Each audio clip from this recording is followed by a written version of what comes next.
drops, you're gonna love this album we're talking about. That is true. This is a boy, real. Are they around for the riots? This is a riot album. This is a riot. Welcome to the podcast, everybody. Don't worry, all the questionable stuff that we said mere moments before I said welcome to the podcast, not it has been cut. Yeah, it doesn't not exist. Never happened. It never happens. But this how's is a special everyone's episode. week? Yeah, I'm good. I'm chilling. Jasper, how are you? You've been on vacation. Are you chilling? Yes, sir. Yeah. Little out of town stunt to New York. Back now though. That's cool. That's cool. Look, it's been a great week. It's been a good week. Chance the Rapper. My God, the biggest news story this week. Absolutely. I'm so excited. excited.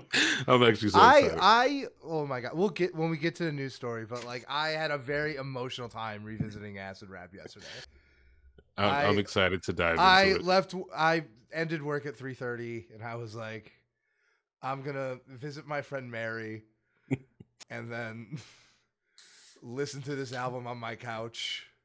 And I'm not gonna lie, I cried a couple times. Like I get it, honestly. Was Acid Rain one of them? Yep. Acid Rain is so Acid good. Rain was the second one. So good. Yep. If you can guess the other one, I'll Venmo you $4. My guess is gonna be Lost.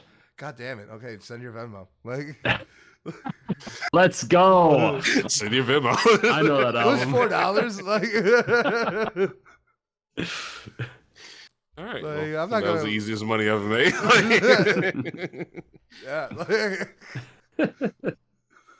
As basic as we are. Yeah. Let's just jump right into the news. Yeah, let's get into it because we want to spend a lot of time on the album. Yes. This week, or actually, we might as well say it. We're recording a little bit later, so we've had the luxury. I meant to I was gonna post a story and be like, podcast coming late with a Run the Jewels hit in the background, but I didn't. I've been busy. That's all right. We were all working today. We're a little bit late this week. The sun is out. We're using natural lighting, which is insane. Not me. Not me. I don't get natural light in this apartment. I'm southern facing another apartment building, so I don't get natural light in here after 2. I'm in the prison. Yeah, I'm about to say that's a city life. My living room gets good natural light, but not my bedroom. It sucks. That's unfortunate. I'm sorry about that. Yeah. But yeah, we're here. We're live. So we get to get all the news. Sometimes we leave out some stuff. Yeah, no, we did. I even was able to listen to some of these songs. It's true. Did you listen to Jack Harlow's new album, Jackman? I did not listen to Jack Harlow. I was not about to check out that three-piece Jack Harlow combo meal. No, yeah. The best album of the year. He just randomly announced it in the middle of this week. I mean, have no idea what to expect. Even if I have zero interest in the album itself, I always kind of fuck with that. To be honest, I'm never mad when an artist is like, "Hey, there's something coming tomorrow." Right. I think that is. Don't get me wrong. There are the examples of really good rollouts that are an experience in and of themselves. But I think there's something to be said about just fucking let the music talk. And it's kind of shocking Jack Harlow is going that route. Is the one that did it. But I don't know. I like it when it happens regardless of who it is. I mean, at least so far, I have not seen anything negative. Which is that. I know that doesn't sound like a lot, but the way the internet works nowadays. Yeah, no, I remember when you wouldn't know if it was really bad. The album we talked about last year, what was it? The Kids Miss You? Call the Kids or something. Or something like that. I don't know. The Kids Miss You. Yeah. We both just said 2 random things. I don't think either one was right. Anyway, I remember falling asleep after editing the podcast at 11 at night. And then waking up the next morning and the internet deciding, no, but this is real bad.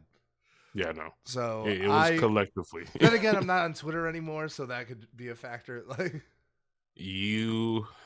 That's good.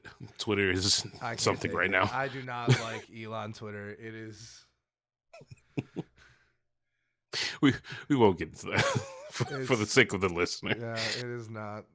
But the For You page is basically World Star. That's all I'm gonna say, and I hate it. Absolutely. Yeah. I think it makes World Star look like the Intercept. Well, we actually do have good albums coming out. Yeah. I mean, like, no shade to Jack Harlow. We'll see. We'll see. I'm sure White Man Can't Jump remake is going to be fine. That actually I'm very excited for. Are you really? Yeah. I like the first one, obviously. It's a black classic. I just think it like that movie. I don't know. I feel like that movie. I'm not usually this position, but I feel like that movie is just so like specific and like a classic. I just don't think a remake would work. I'm usually pro remake, so you know, I ain't hating. It's not like you can't just forget this one exists. I'm okay with this. Yeah. Only because it gives Nike a reason to bring back the Air Command Force and hopefully do it in the correct sizing this time. Yeah, I mean, I obviously to the public. I obviously don't have like a moral issue with like a White Man Can't Jump remake. It was just like really. It may not be as good as you think. Okay, let's be honest then. Out of all of the black films that you've seen and that are considered black classics, what do you want to be remade? If you could pick one, because like mine would be Juice personally. That's a good one. This one is probably. I'm very biased because this is one of my favorite. This is top 20 favorite movie of all time. And like, I didn't even know it was like a black classic until like I talked to, or like a hood classic until I talked to Ozzy and Drew about it. But King of New York. Okay. King of New York. That'd be a good one. It's like one of my favorite movies. I remember me and Ozzy were like working on a spec script in January 2020. And we were like, why don't we try and like make something? It's like King of New York, but we'll set it in Chicago and it'll be like modern times. And like we came up with this whole idea of like this gang member who lives on the west side and like this opening image of like him standing looking over the neighborhood and like the sun setting behind his head. So it looks like a crown. So it's pretty dope. And we called it what you call that part of a crown, Corona, which is crown in Spanish, and the Spanish gang. And then we got the virus, and it's like and everything went downhill. I can't use this. Like this entire concept based on this image it's gone is now. just gone. Can't use that. That's pretty dope, though. Yeah. So. Hopefully, no one takes it. Well, it's free now. You can have it if you're gonna try and put out a movie with like the word Corona in it. Like, go crazy. Yeah. Jasper, do you have any picks at all? So if we're doing, I've got one, but it's not necessarily a movie. Okay. And I'm sure this isn't like a super original idea, but it's something that came to mind when we were talking about this. I want a Fresh Prince reboot, but instead of it being about like Will's character, I want it to be Will as like the new Uncle Phil, basically, and that's a different approach. Jaden is like Mr. Privileged Bel Air kid and gets sent to Philly to learn what life is really like. Yeah. So it's like the reverse of the original. I like that idea. That's good. I know is a good idea. It's very much like a Twitter meme your normie friend from work shares. Yeah, but it's a good idea. It's I want that to exist because I feel like that could be like a really interesting show. That could be really fun. Yeah. You can go a lot of directions with that, honestly. And you look at like the philanthropy stuff that Jaden does, even like in his personal life, and it's like, it kind of lines up. Yeah, like it could. No, that'd be fun. I would like that. I just think we're not going to get another Fresh Prince remake. Yeah. Is anyone watching the new season? No, but I've heard it's good. I have heard, like, my buddy Christian, I went out to dinner with him, and we had watched the first season. Me and him watched it together, and then I roped you into it. And I watched the first episode, and I just haven't. But I've been really bad about TV. I don't really watch as much TV as I used to. And watch any TV. Yeah. Like, if it doesn't have a dragon, I'm like, no, I'm fine. Like, if there's not... Well, wait, not True Detective, though. I am so excited for the new season of True Detective. But, what's that on? HBO. If you HBO have not... fiend. I love HBO. HBO... Don't you mean Max? Shut the fuck up. It's Max now. Don't fight the future. Purvis, if you have not watched the first season of True Detective... Jesus Christ, buckle yourself. It's only 8 episodes. Whatever you do, do not allow yourself to watch the second season. Like, it's not good. Okay. But the thing is that they're anthologies. Every season is a different story, and they all complete. Okay. And It all like comes together. Season 1 is the greatest season of television ever produced by man or dolphin. Season Come 2, on. best That's huge title. Not even up there. There's a scene in the 4th episode where they do a federal raid on a drug compound, helicopter and everything, all one take. It's like a 7-minute take, and this was before digital cameras when you had to do that shit on film. Like, that's insane. Actually, it's insane. It's one of the best performances I think ever committed to like film with Matthew McConaughey in it. Like, it is insane. Okay. And like, it's also like, it's spooky. Like, it's kind of like, it's like very much a horror movie, mixed with like, it's like Seven. If you've ever seen Seven, Yeah. it's not as like gory or scary, but it's like Seven. Ooh. Okay. One other movie I would throw out there, because that was a TV show, Fresh Prince. I would say like Do the Right Thing. It's another good option. Well, I love Do the Right Thing. Or Coming to America, even. Coming to Honestly. America would be hilarious. My second one is The Wood. That movie's hilarious. That's a good to me. one. Yeah. My second one is probably Friday. I would love Obviously, if you did yeah. Friday. That'd be tough. I also have an idea for a remake of Deuter's My Car set in the south side of Chicago. It's like a mix of Deuter's My Car and Harold and Kumar Go to White Castle. It's called Five Wings and Some Mild Sauce. Obviously.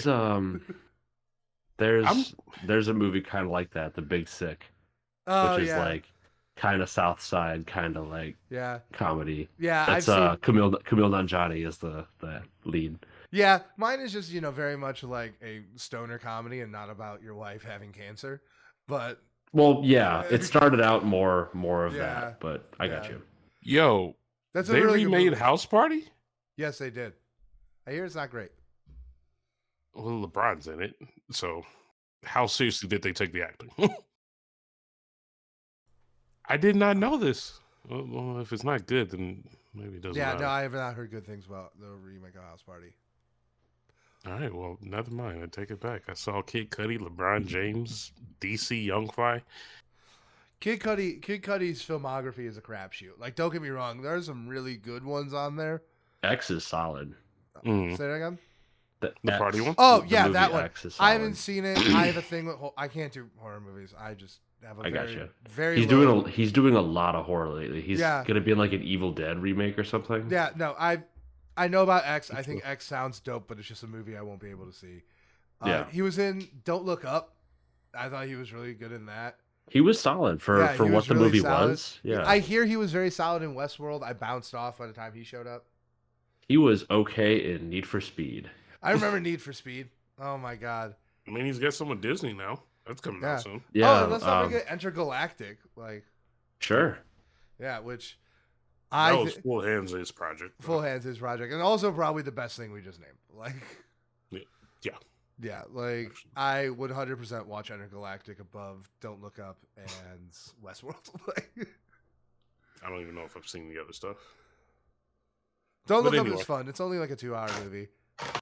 Okay, but all right. Do we want to get to the singles and videos, or do we have more albums that we haven't talked about? There's was the Mike Dean one, the Mike Dean album 423, co-produced by The Weeknd.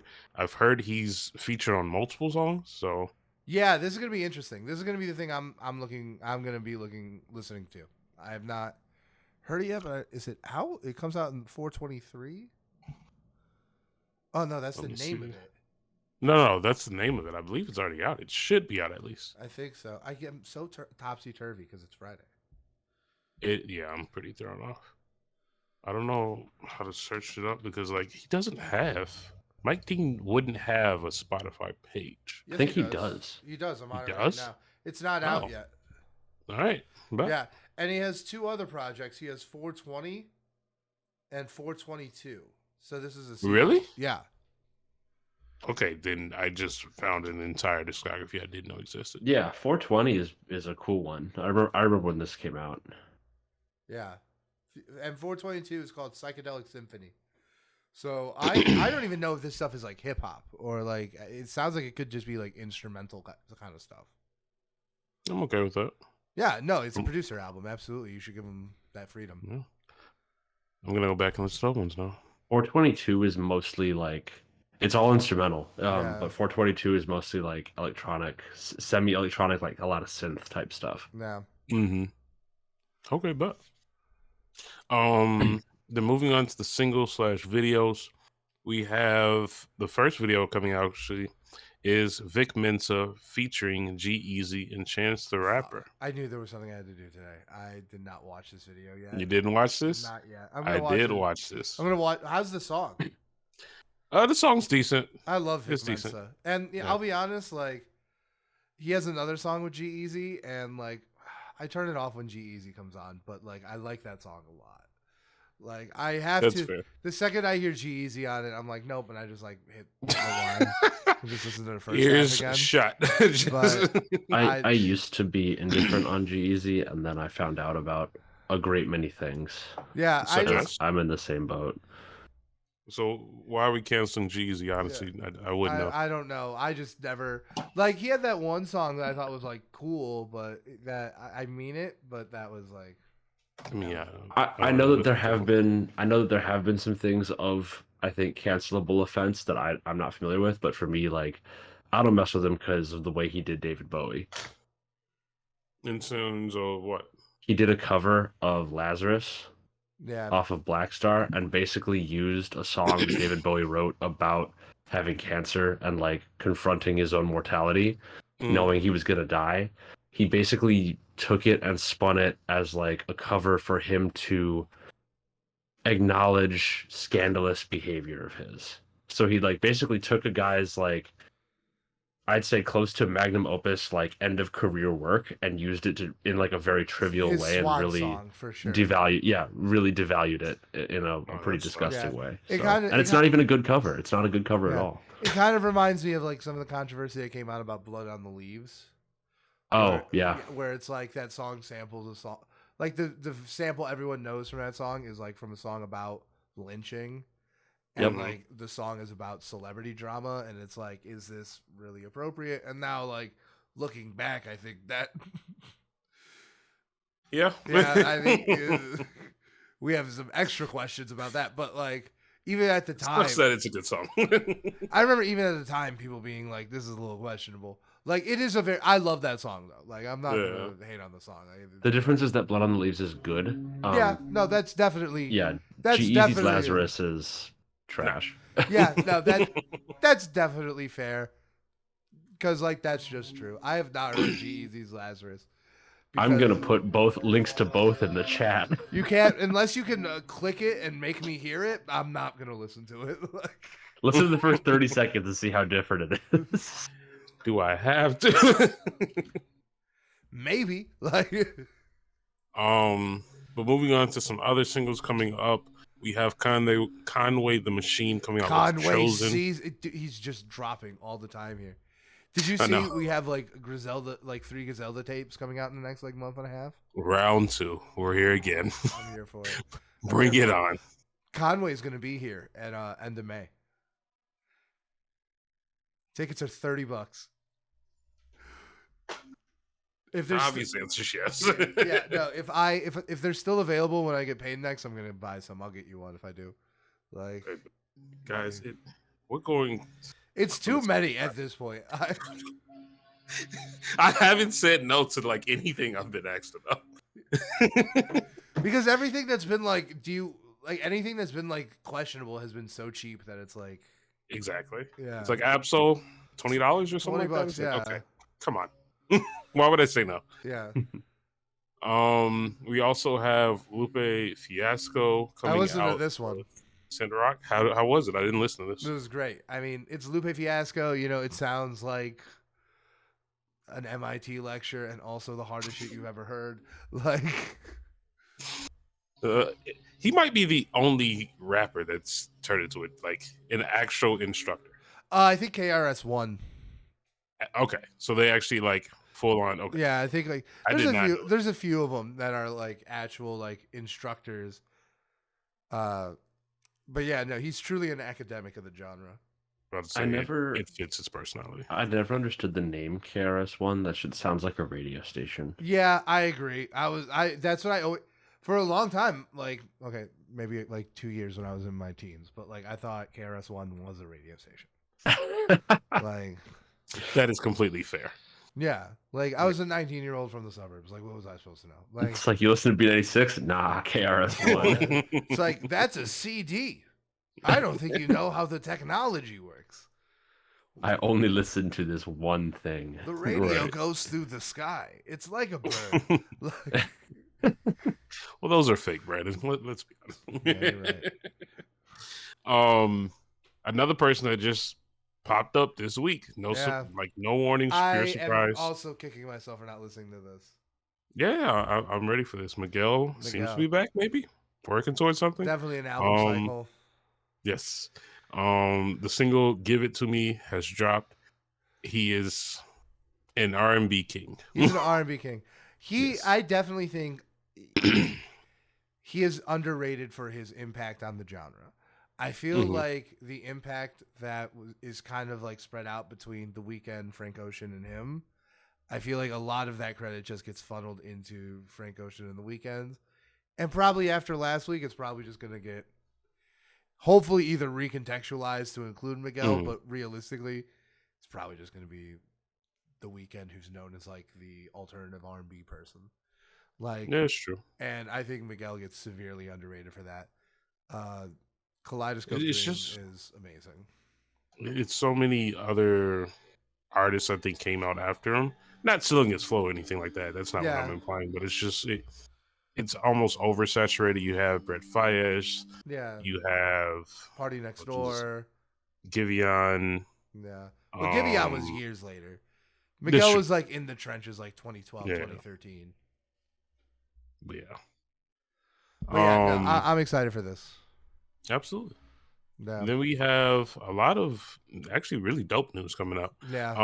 The first one, we'll just get through it already because we already mentioned it earlier. Oh my God. Chance, the rapper, is going to be at the United Center August 19th for a 10-year anniversary to Acid Rap.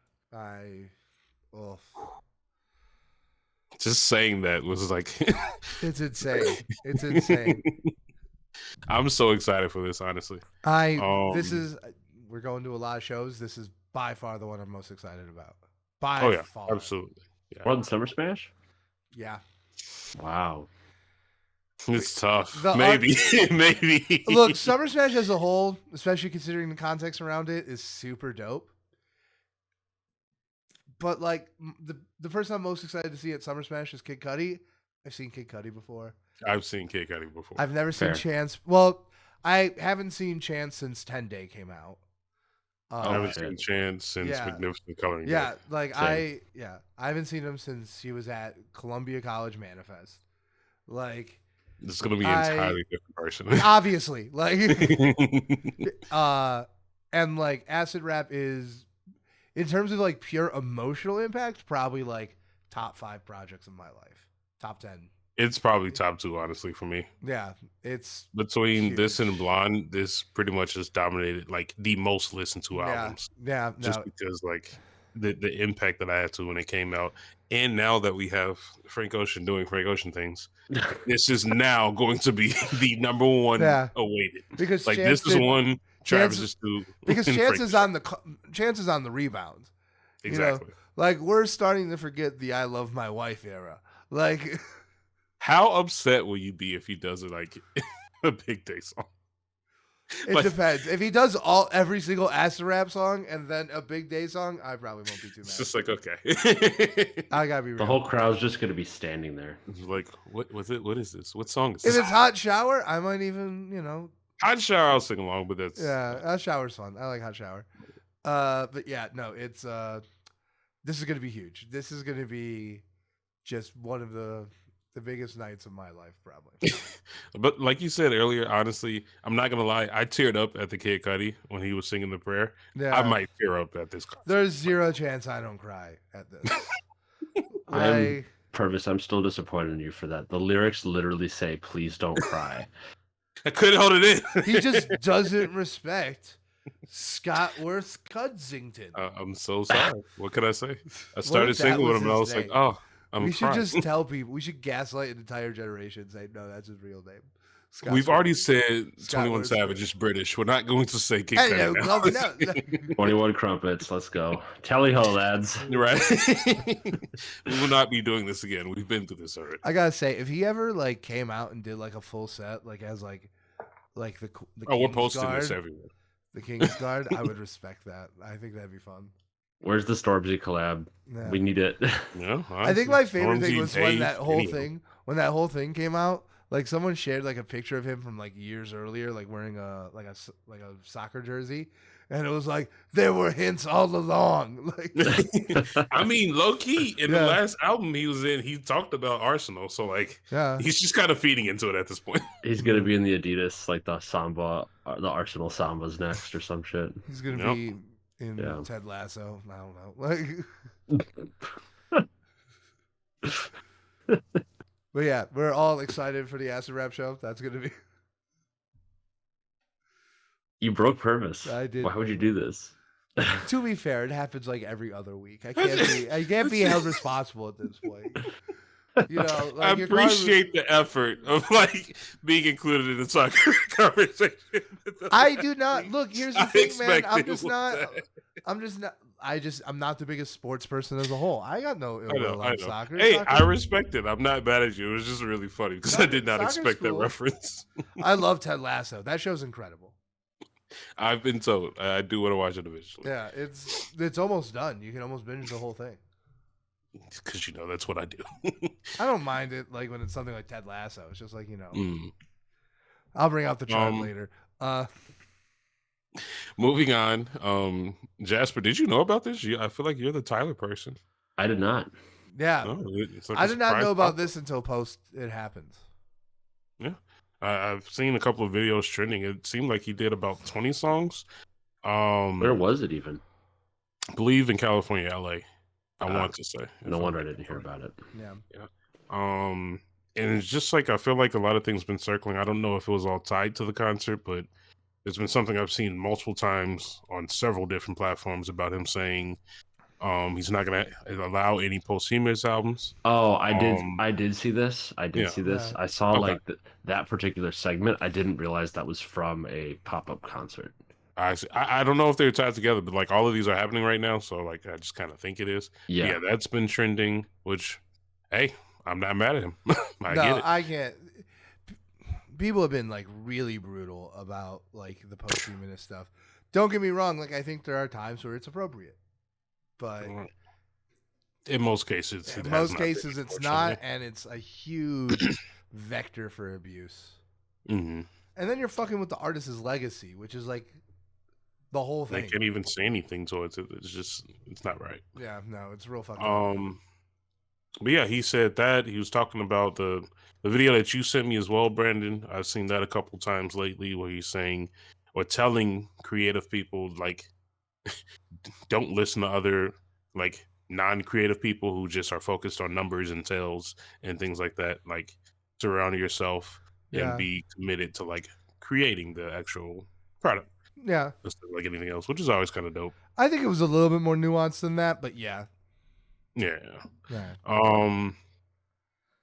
But unfortunately, on the other side of things, Spotify is doing the exact opposite kind of mentality where now they are raising their prices.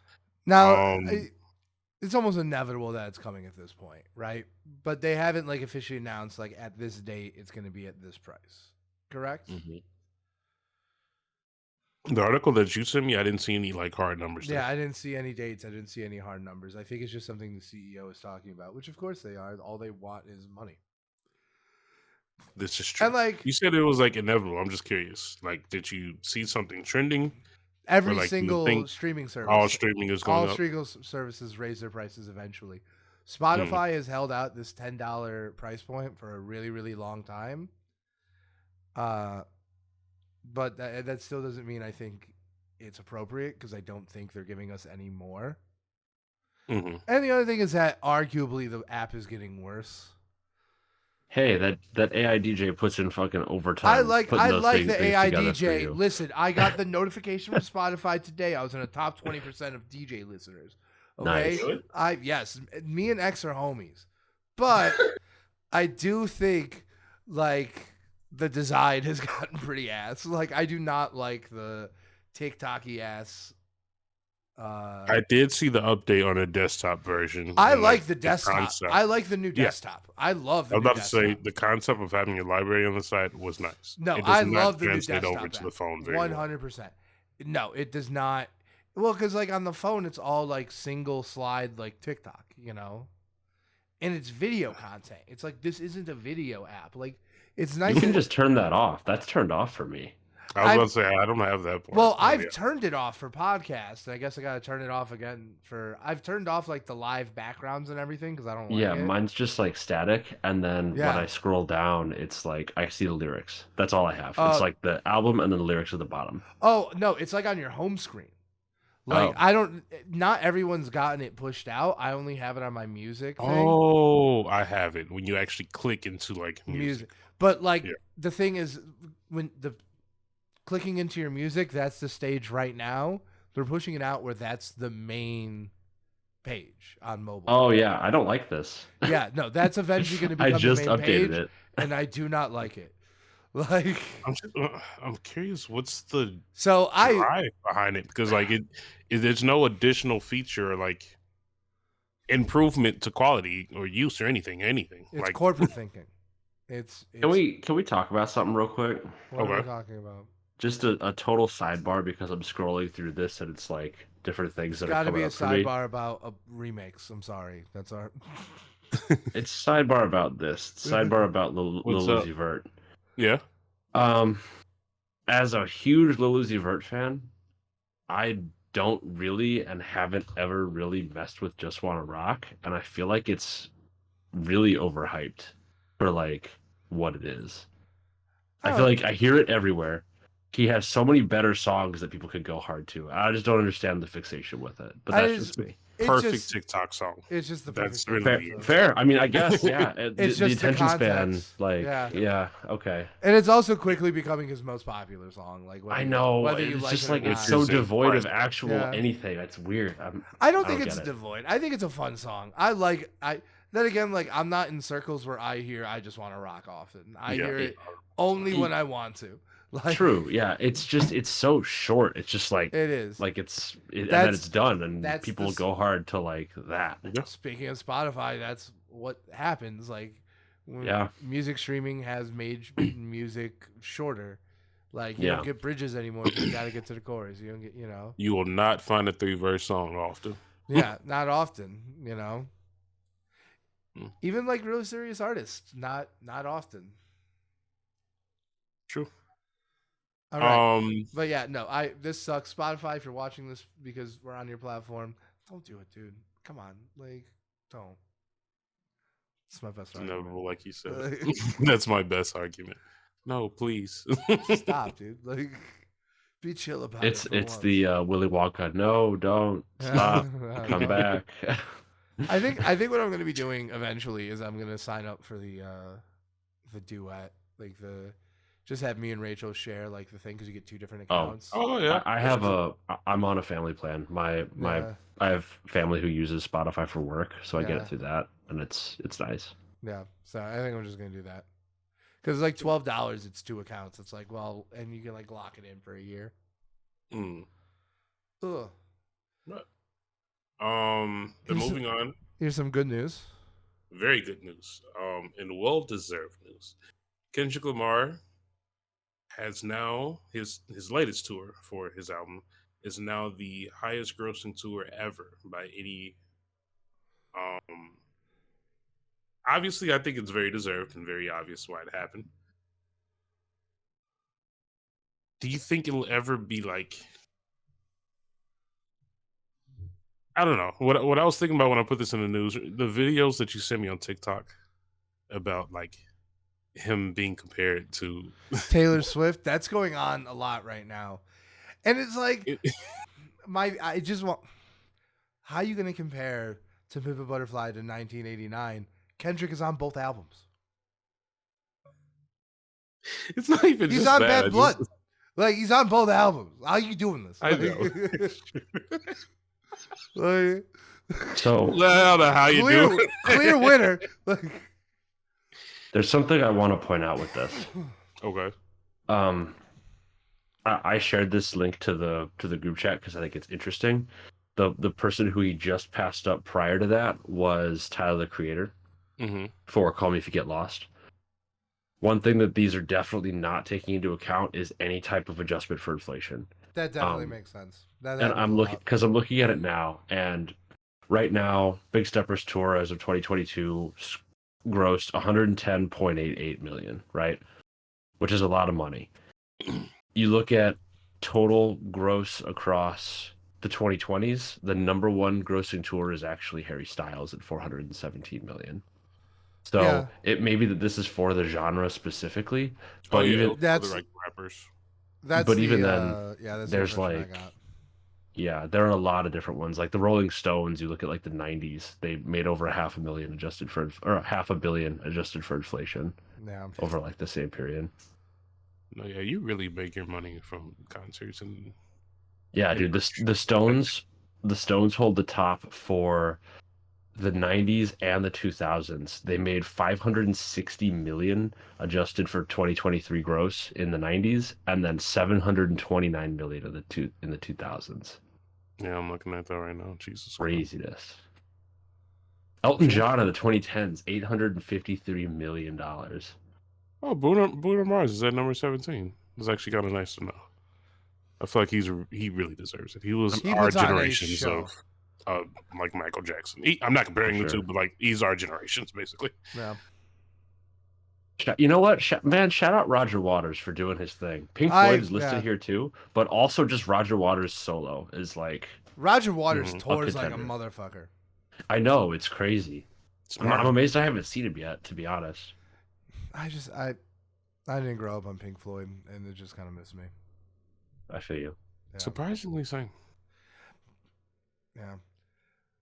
It's just like it's extra weird, like being like, yeah, I never really listened to Pink Floyd, and like my dad owns like The Wall and Dark Side of the Moon and all those. Yep. I feel like a lot of people I encounter, it's either Michael Jackson or Pink Floyd. I feel like I've never really. It's like one of the two. Yeah. It's like their family was like much more into this person, much more into the other person. My parents were into the Elvis and the Stones and Rush. My dad was super into Rush. Mm-hmm. Rush is good. Rush is great, I think. But once again, Geddy Lee's voice is a little grating for me though. Over a long period. I can't. I objectively can't disagree with you. But I don't. Tom Sawyer hits, but like I don't. I mean, on the one hand, though, like my thing is that like 2112 is just. I know it's good. It's really. When good. I try to sell older people on like modern music, I'm like, go listen to Frank Ocean's Pyramids. He does in 10 minutes what it took Rush 40 minutes to do with 2112. That's like the highest compliments I can give it. Like Pyramids did have Neil Peart though. Let's go. Yeah, that's fair. It's got John Mayer though. Some people would appreciate that. Others very much would not. I think John Mayer is a very good guitar player. Like he is. His solo stuff is. It varies. It's very scattershot. Some John Mayer albums are incredible, and some are not. My hot take about John Mayer is that I think he's a much better guitarist than he lets on, and he deliberately does it because he has to maintain pop appeal and like kind of makes it a little simpler. I think I'll go a step farther. I think when you look at like the stuff he does on other people's tracks, because he's a very common guest guitarist, whether we're talking like Frank Ocean or someone like Fall Out Boy, you can see it. For sure. I think you could totally see it. So I agree with you 100% on that. All right. Yeah, he doesn't want to be Buckethead. He wants to have a spotlight. I've been listening to Buckethead this week. I love Buckethead so much.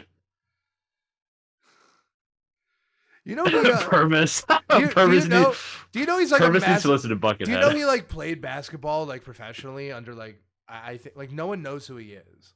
I know, yeah. But he's like 7 feet tall. Yeah. And the funniest thing is that like he wrote the hardest song. He's known as like this virtuosic guitar player who has never revealed his identity, right? Okay. He writes like the most difficult music to play on a guitar. Yeah. And for Guitar Hero 2, he wrote like the hardest song he's ever made. And he named it after who he considered the greatest of all time to be. And it's called Jordan. Yep. Oh, nice. Okay. Yeah. Let's go. Yeah. So like he's a cool dude. I've recommended him on the show before the Jasper era. Okay, but I recommended Soothsayer. actually, no, I do remember you. Yeah, Bring that Soothsayer. up, It's one of the most emotional songs I've ever heard, and it's completely instrumental. Oh, apparently they do know who Buckethead is. Let me see. Yeah. Am I about to spoil this for you? Reveal. I guess we don't really know what he looks like. We just know his name. Yeah. Yeah, he's always like worn like a mask and like a KFC bucket on his head. He looks like something out of Us. Yeah, he looks like a monster. Welcome to Buckethead Land is such a fun song if you want to have like a fun 3 minutes. All right. Do we want to talk get back about on track? Do we want to talk about something hip hop related? Well, Brandon, you found this. Yeah, and I think this is a excellent thing that's happening. Are you guys familiar with what Internet Archive is? No. Okay, so the idea is that like as human interaction and human culture has like moved into like the digital space, obviously like digital things, digital artifacts erode a lot faster than like real books or like stone tablets or anything, right? So you have to actively archive it. And with the end of the mixtape era, there's been a lot of questions about what was going to happen to Dat Piff. And Dat Piff is going away, right? And in the last few weeks, they've been teasing that, you know, they were going to enter a new era. A lot of people thought it was going to be like a cryptocurrency thing or an NFT thing. But what they did was they teamed up with the Internet Archive to permanently save their mixtape database in the archives so that none of that music is lost. That's actually pretty hyped in. Yeah. So that's a lot. Yeah. I don't think book publishers will ruin this, mostly because I'm relatively intimately familiar with the spaces in which book publishers are ruining the space, and I don't see the Internet Archive as being a part of it. Well, that is unfortunate because I think it was, a month ago, a judge sided with book publishers in a lawsuit against the Internet Archive on a federal level for changes to their digital lending practices due to COVID.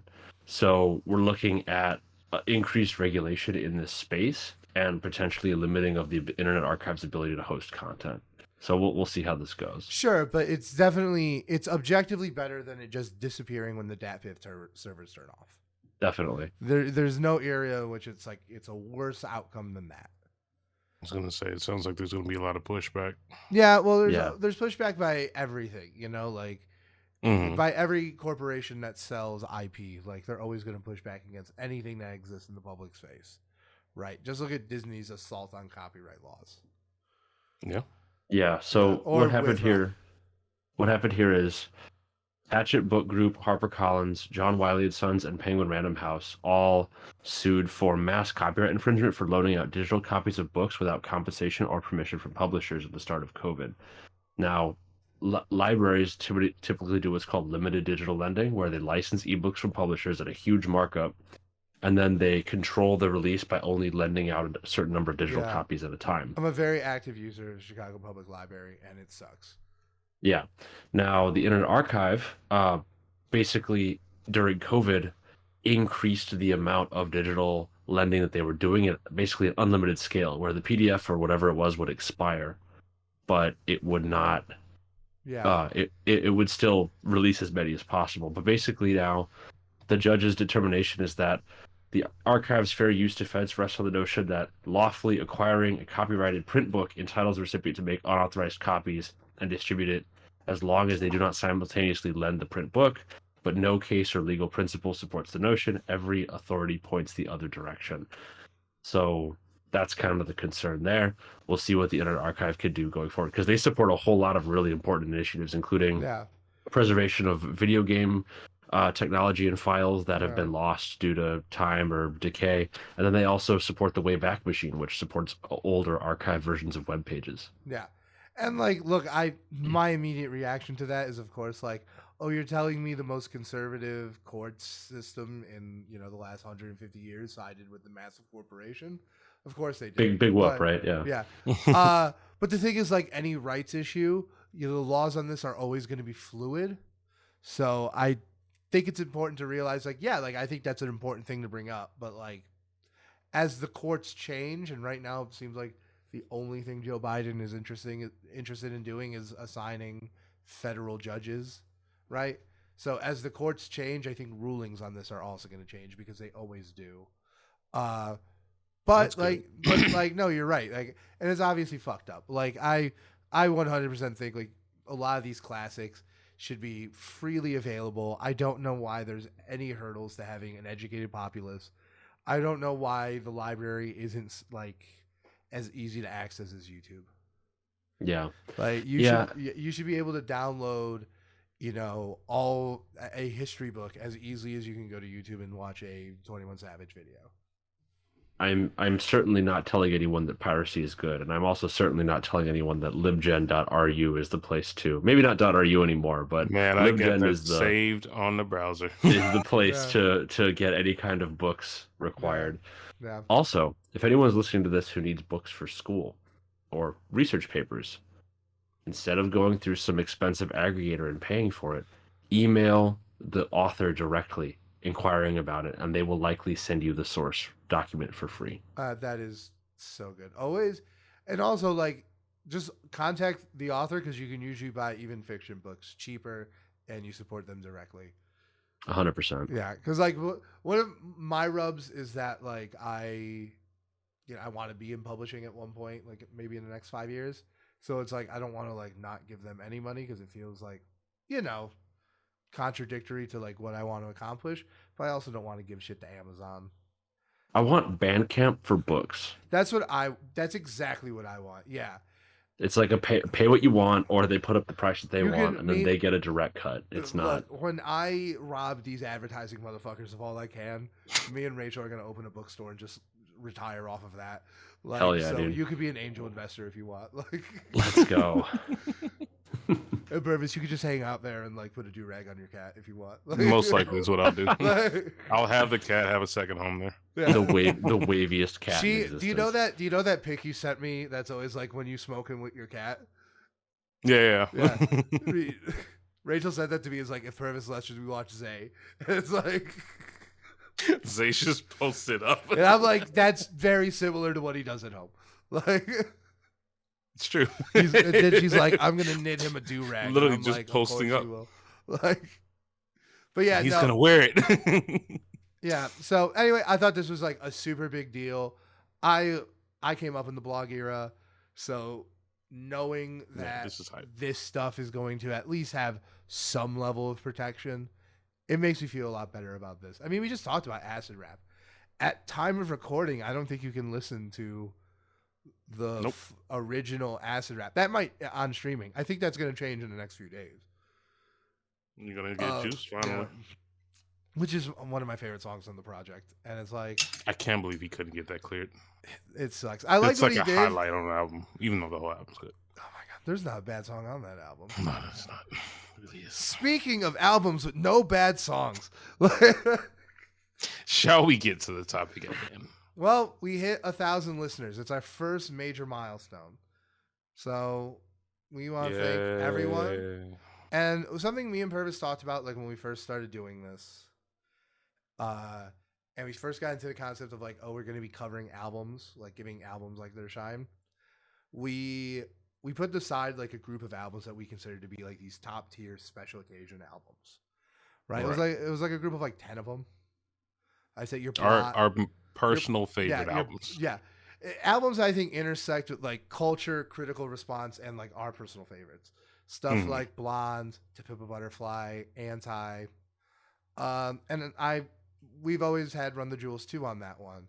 And when we were like, oh shit, we hit 1,000, what should our first one be?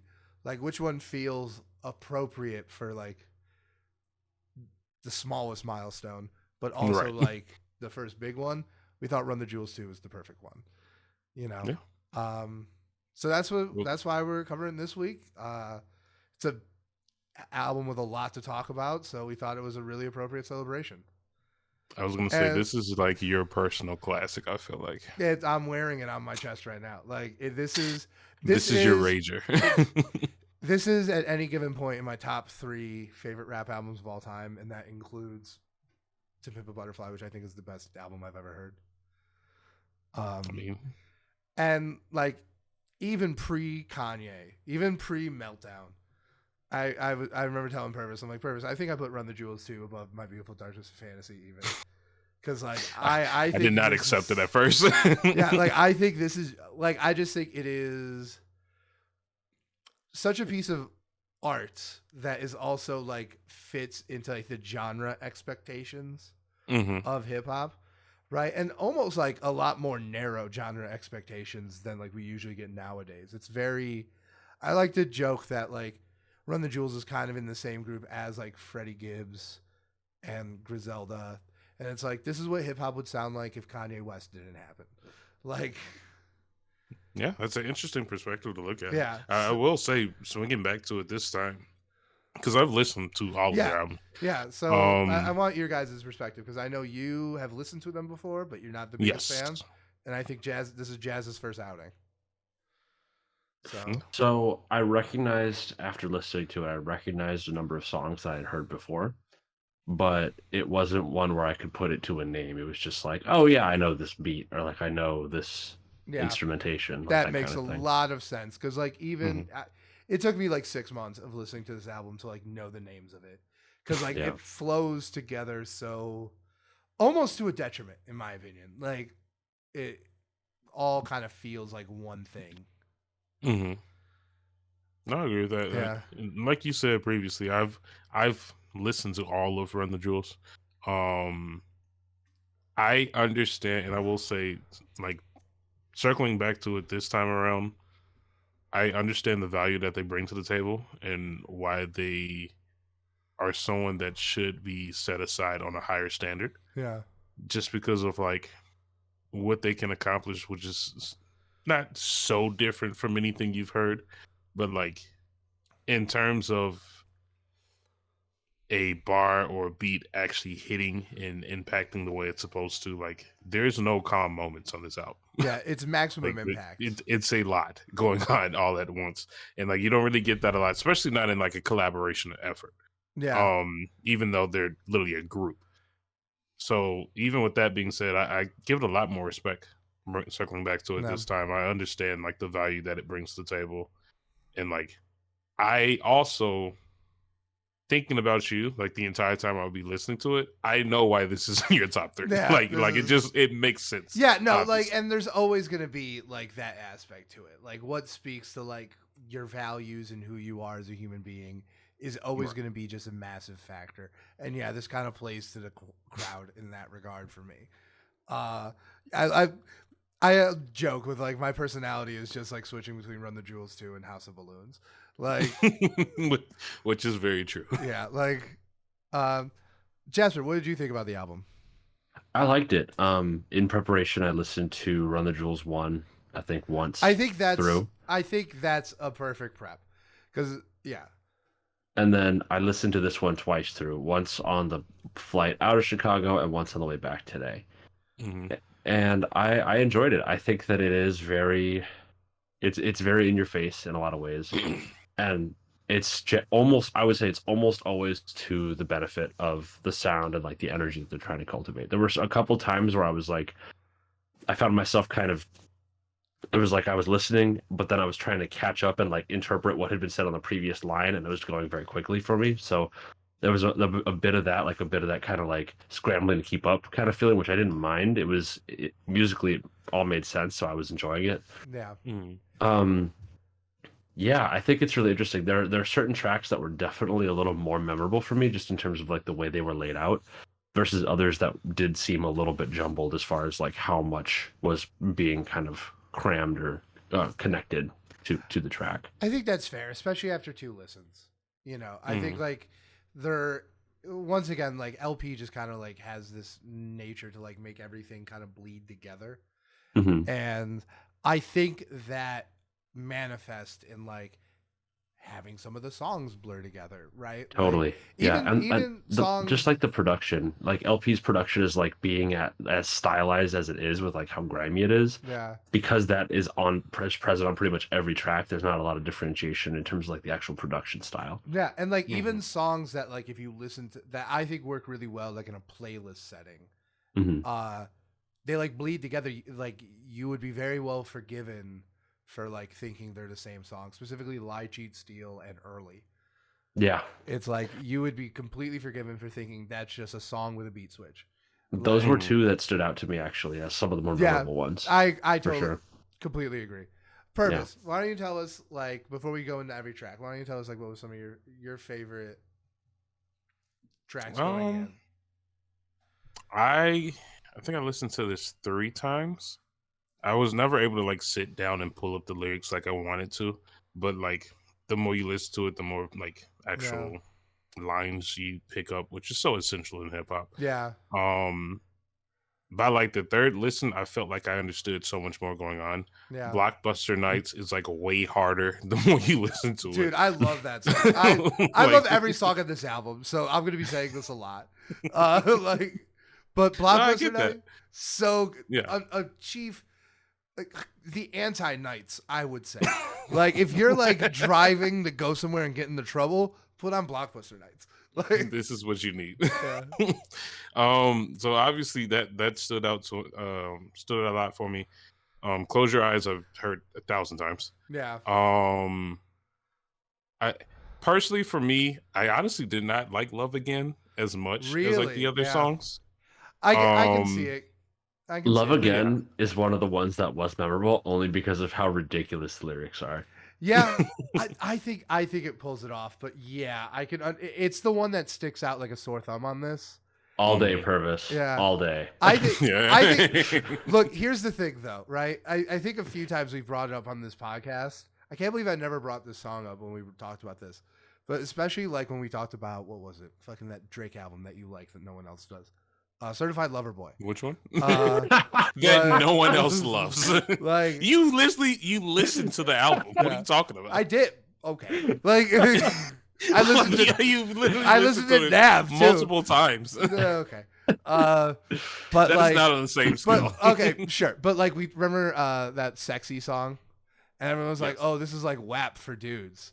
And it's like if this is WAP for dudes, we lost because it's just so tame. This feels closer to more like a raunchy sex song for dudes. What this reminded me of was there's a meme that I saw that related to Yeezus, right? For what song is it? Shoot. Yeah. I'm in it.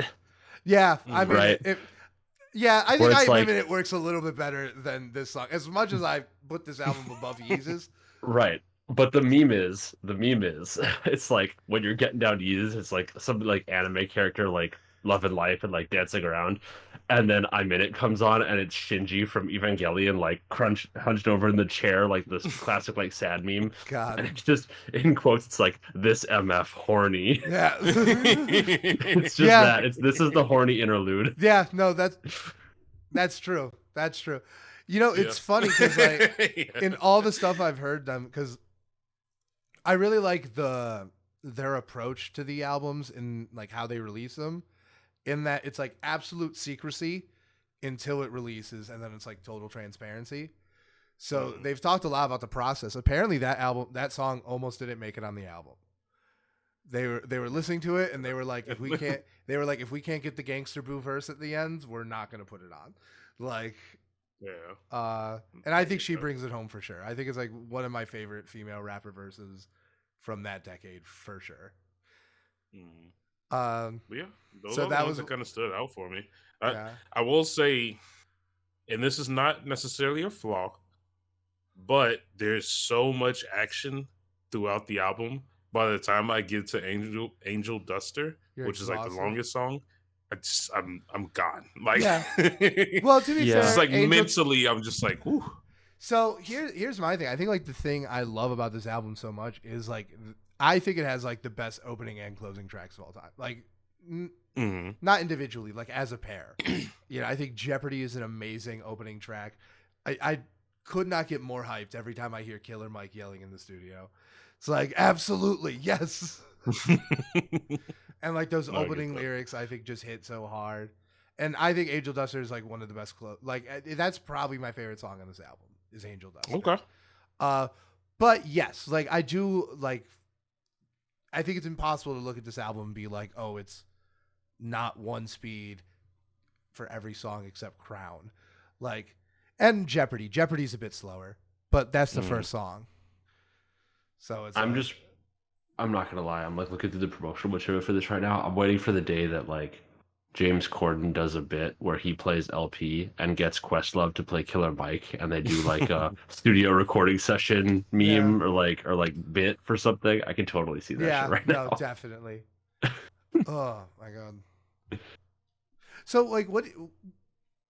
Because I'm cards on the table. I think this is like one of the best albums of all time. What did you guys see as the weaknesses of it? Was it just hitting that one note? At points I kind of felt that, but like at the same time, it was kind of my expectation. Like you don't really. It's a known thing that like when you go to listen to Run the Jewels, you should have a mental like stance of like this is going to be all hard beats in your face 24/7. It would be ridiculous to go to a Giveon concert and expect him to like be jumping around. Like no, he's singing. Like, it's unrealistic. As Quentin Tarantino once said, you don't go to a Metallica concert and tell him to turn the music down. Right. It's like, just unrealistic. Like So even with that being said, it's a lot to handle at once, and you have to be mentally ready for that. But that it eats into its own strength. I feel like it's a weakness that you can turn into a strength. Yeah, because like it's not a lot of albums that you're gonna get that. Yeah, because I think the thing that they do so well is they pick a subject matter that justifies that level of energy. Yes, totally. I think that's like not the. I think the fact that it's just like it's head to nuts that level of energy. Like Mike is going that hard, LP is going that hard, verses wise, the beats are going that hard. Right, I think it's like very cohesive, but also like the subjects they're talking about, like a lot of police brutality. This is definitely a song. When you realize this song came out in the middle of the Ferguson riots, this album came out. This came out in the middle, like in the formation of the Black Lives Matter movement around the death of Michael Brown. It came out in October 2014. So that's actually what I was going to ask. That was one of my other questions I was going to bring up because I know there's always a significant like piece to when they release something. So this one has to do with Ferguson then. Yeah, and it's like it's usually like Run the Jewels 3 I think was the only time it was intentional. Okay. Where they released in between an election and the inauguration. But yeah, no, this came out like right after, like right as the Michael Brown riots were starting. Do they ever release the timeline on these things? Like how long they're working on this? I have no idea. It does line up perfectly. It's insane. And the thing about this one that's so crazy, just because like at the level of quality this is at, they did this in a year. Okay. They completely made this from the ground up in a year flat. Because Run the Jewels 1, which I think if you listen to it, like Run the Jewels 1 is very clearly like it's very good, but it's very clearly like just two buddies hanging out. Like it doesn't. It's rougher. It's a lot rougher. The same way Acid Rap is a mixtape that's really an album, I think Run the Jewels 1 is an album that's really a mixtape. Yeah, I can see that. Yeah, like the production's really strong, but yeah, it doesn't have everything. It's not. It doesn't have the cohesive whole that I think the rest of their discography has. Yeah. Right, because like Run the Jewels, like they weren't a group when they made that album, and then they were a group when they made this one. But yeah, no, I definitely think that the fact that they are like such a sound, we've talked about this a lot. I think they have the same, especially when you're looking at like their discography as a whole, I think they have like they're in a very similar situation to Travis right now. Especially when we bring up the classic conversation, because it's like, I feel like Run the Jewels 2, 3, and 4 kind of are all classic like contenders, but they're too similar. I feel like you can't have multiples. Yeah, that is very true. And I feel the same way about Travis. I feel like Rodeo and Astroworld, one of those is a classic. Like, they're both classic contenders, but I feel like they're too similar. Like Rodeo's the classic, but also Astroworld has the potential. Yeah, no, that's my thing. But like, I think they're too similar for them both to be. Unlike a Yeezus, My Beautiful Dark Twisted Fantasy, Graduate. Like, I feel like those are all just like sonically so much different. Oh yeah, those are more spanned out. Yeah. But even with Rodeo and Astroworld, I feel like it's. I don't know. I feel like Astroworld is. I feel like Astroworld is very different from Rodeo, to be honest. Yeah. I don't. I think like if you look at some of the spreads other artists have, I think like it is comparatively pretty thin, like pretty similar. I don't know. I wouldn't put like Oh My in anywhere near the same association as like Wake Up or like other tracks off of Astroworld that are a lot more like pensive. Sure. I would say the same thing about like Run the Jewels 2 and 3. I think they have distinct tones. Like 3 is very sad and meandering, right? It's like, it's not as focused. It's like 22 songs. It's like it's basically two albums. It's basically two albums, right? Right. So like, I think. Hold up. Are you sure? Because I'm looking at 3 right now, and here I'm only seeing 14 tracks. Is it?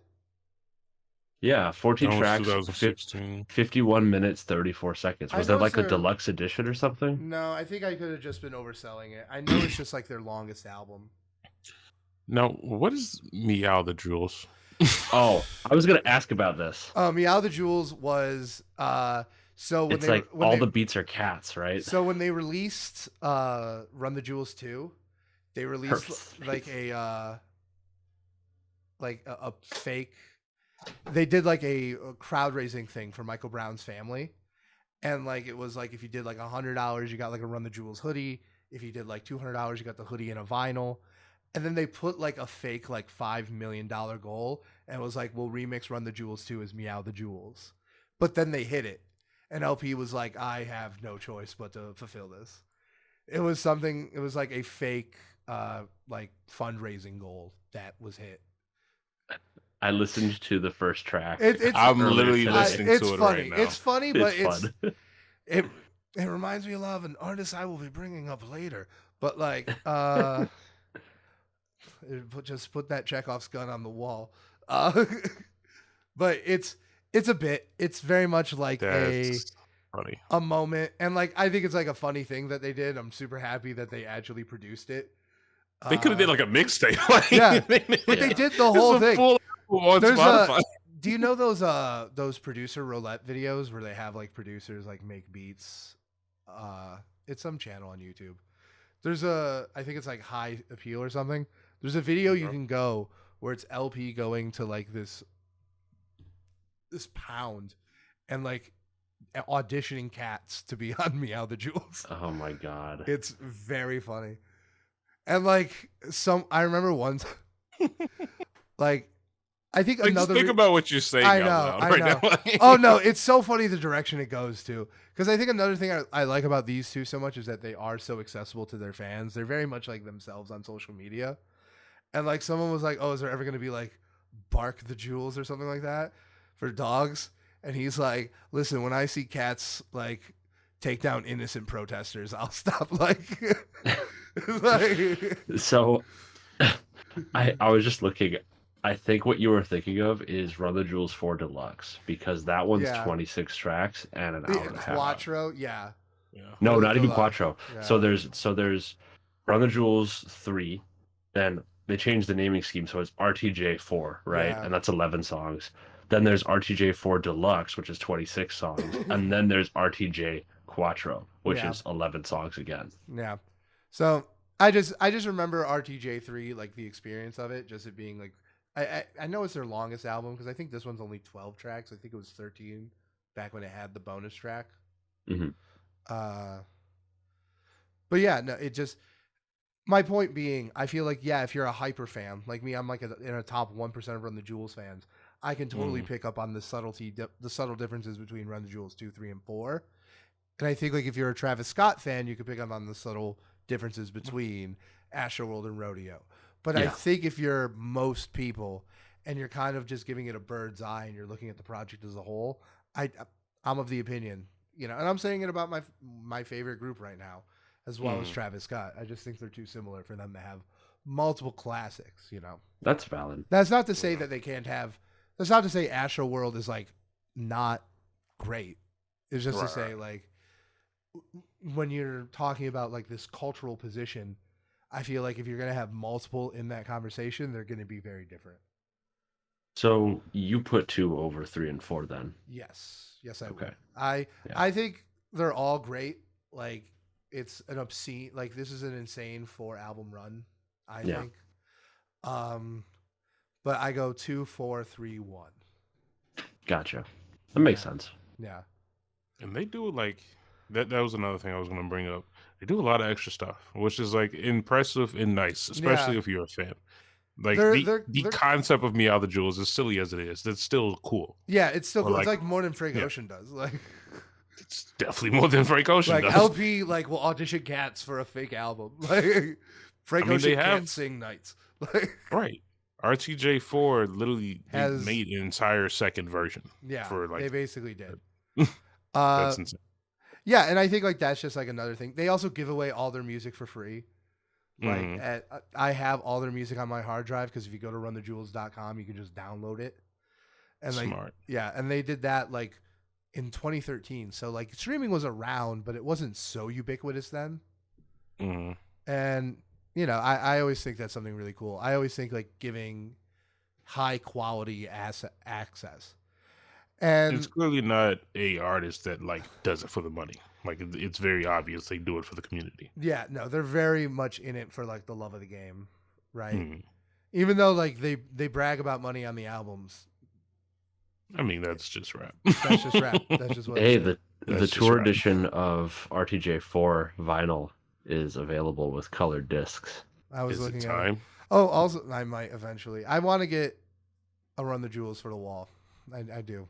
Also, I was looking at the RTJX tickets. They're sold out through like direct. Okay. But like secondhand, like the tickets are still only $60. Yeah, that's like $10 more. No big deal. Night 2 is a little bit more expensive, but it's like $70. It's like I'm gonna buy 2 tickets for my birthday. Oh, that's dope. Yeah. But would you guys want to jump into the track breakdown? Yeah, sure. Ugh. Well, Brandon, you should go first. What do you mean? Since like this is your album. It very much is. Like this is like, yeah, it's. I think this is an unabashed classic.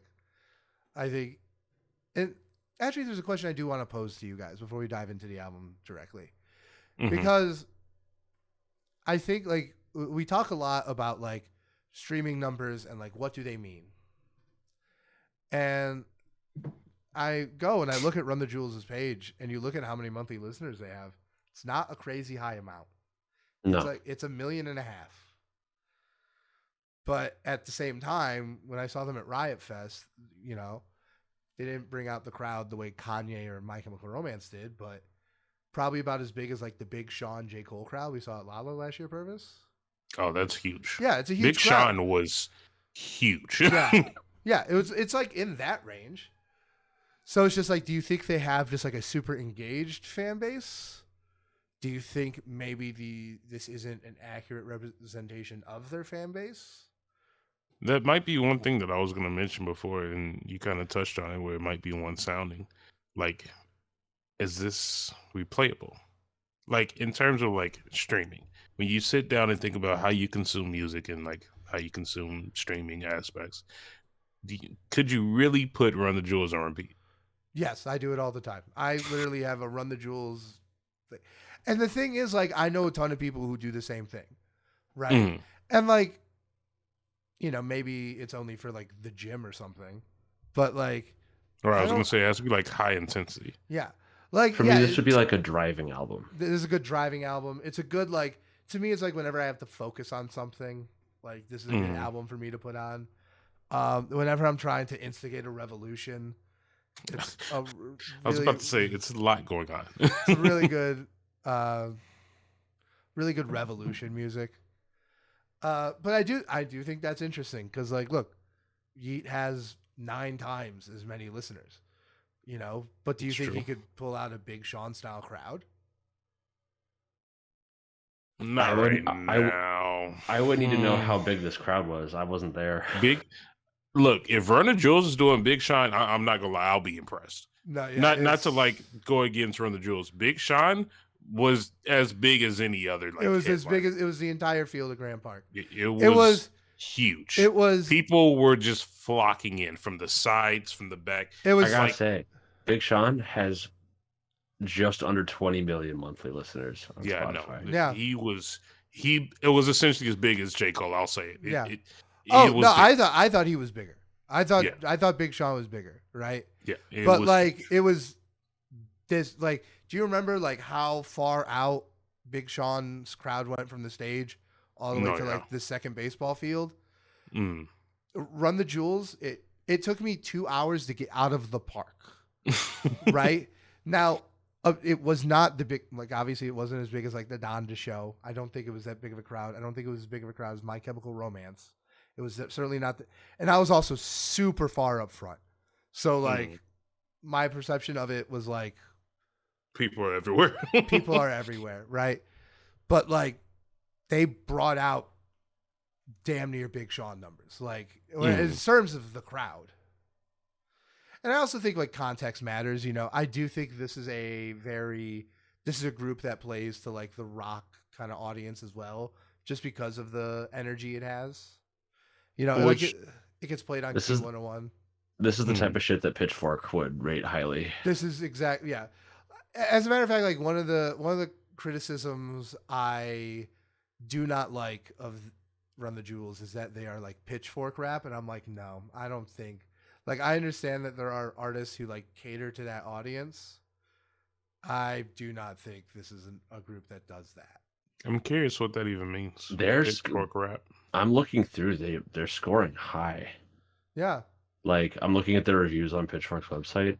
But everyone gives them high scores. Like that. Yeah, no, for sure. I just mean like Pitchfork is usually odd man out when it comes to this kind of thing, where it's like an album will generally be highly reviewed and then Pitchfork will give it something negative. But this seems to be bucking that.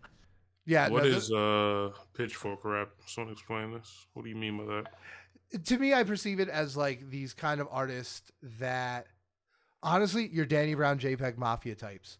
It appeals to people who are like super artsy, super. It's deliberately fringe. It's trying not to be mainstream. Yeah, and because of that, then it has inherent value in some kind of exclusivity. Yeah, that. Yeah, Run the Jewels 2 got a 9 from Pitchfork, which is rare for most rap albums, I feel like. Yeah. And still, 1 digit too low. Like, to be honest, Pitchfork doesn't like rap. They don't, but like, and I do wonder. I'm like, because I'm hypercritical of my own like biases and like my own taste. I wonder, like, is this rap for people who don't like rap? But like, if it is, then why is West Side Gun putting them on his projects? I would say it's not. I would say it's not. Yeah. That's the Black Eyed Peas. Yeah. The Office already covered this. That's the Black Eyed Peas. That's fair. The Black Eyed Peas. I mean, the thing is, that's actually something I was going to bring up because, like, something I do with my friends now, we do weekly albums. We have a rotation list of like 8 people, and we give an album every week. And I'll be honest, a lot of people in the Discord, they're all white. Like, most of them are white. I bet they love this album. I'm sure they would love this album, but I was literally looking through. I had like 6 albums in mind. And the one that I went with, I wanted to go with Kenny Mason because he's known to also do rock with the hip hop, and he's a newer artist. So I wanted to give him that. This is exactly what it would be for. And this is something that I was actually considering or thinking about. Is this borderline, like, is this more rock? Almost? I don't think this like is the influences that are played into it, I guess. I think there's one song on here that has a rock person on it. Mm-hmm. And I think like there's kind of like a rock star attitude. That's what I mean. I think like maybe, and like, but part of me wonders like how much of that rock star attitude is actually calling back to like the early days of hip hop. Their name is a not so subtle reference to Run DMC. Yeah, I would say it's much more of a general counterculture attitude than it is specifically one aligned with a certain music genre. Yeah. And yeah, I completely agree with you, Jasper. But because I mean, you find elements of this subject matter in punk music. You find it in early protest rap, and you find it in rock too. But it's always conveyed in like slightly different ways and using different language. I also think like there's something to be said about just like the overall very surface level aesthetic energy, right? When I say like, oh, I think Run the Jewels is a good artist to introduce like to a rock fan, I mean that in the same way I think Denzel Curry is. Right. But you would never think Denzel Curry's a rock artist, even though he has covered rock songs. I'm gonna be honest. Or would you? Or would you? Or would you? Honestly, if there's anyone that's like, and we've talked about this, if we're transitioning someone from rock, it's Denzel Curry. I think he could do rock, but I just don't think he does. That would not be my first pick. Who would be your first? Who would be your first? Cuddy, specifically like Man on the Moon. Oh yeah, because he already has Wizard, which is a good rock album. And Wizard is super solid, but like Man on the Moon 2 also for like actually hybridizing like rock sounds with rap, like actual rap. Then it's like you're getting a mix. You look at Ashton Kutcher and tracks like that, it's like yeah. There's a lot of like live band stuff in it. I wanted to disagree with you, but I don't think I can. They're both good options, honestly. The reason I said Denzel is because like I feel like he does more. Yeah. Just like in terms of just like input or putting into all of his music, I should say. All of the albums has some kind of rock aspect to it. Yeah. I mean, I think his most recent one, not so much. But yeah, you're right. Zoo had a little bit of rock influence in it. Taboo had a bunch. Right? Like huge rock, yeah.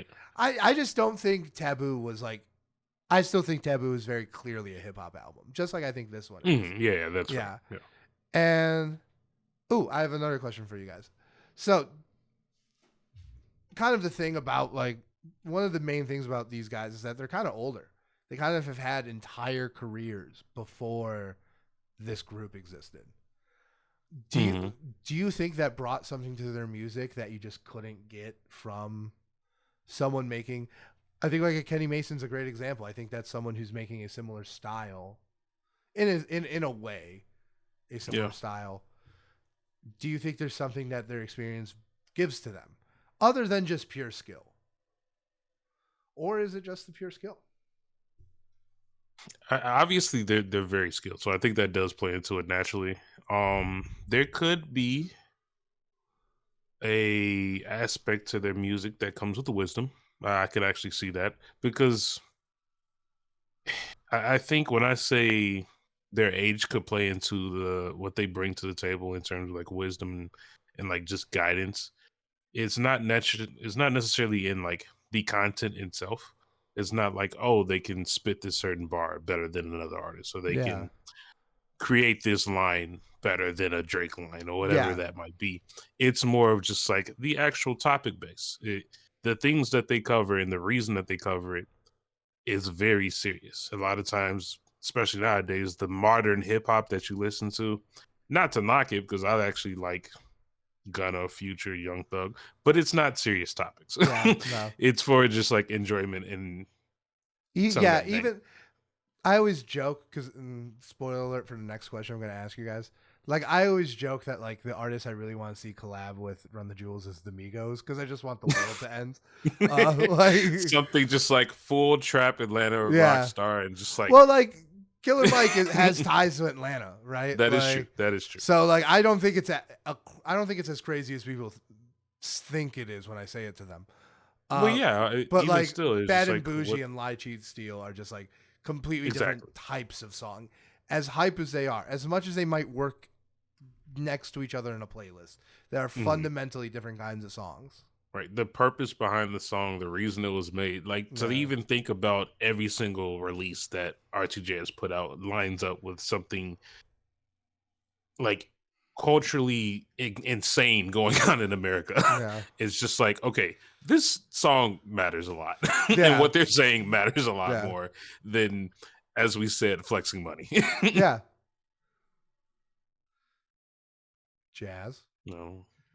Yeah, I mean, I would say I would agree. It's like it feels like they take a mature perspective on a topic or a focus that people who haven't been alive as long simply don't necessarily have the words to speak on, or maybe haven't experienced it enough. Or maybe And just it's don't interesting. even want to.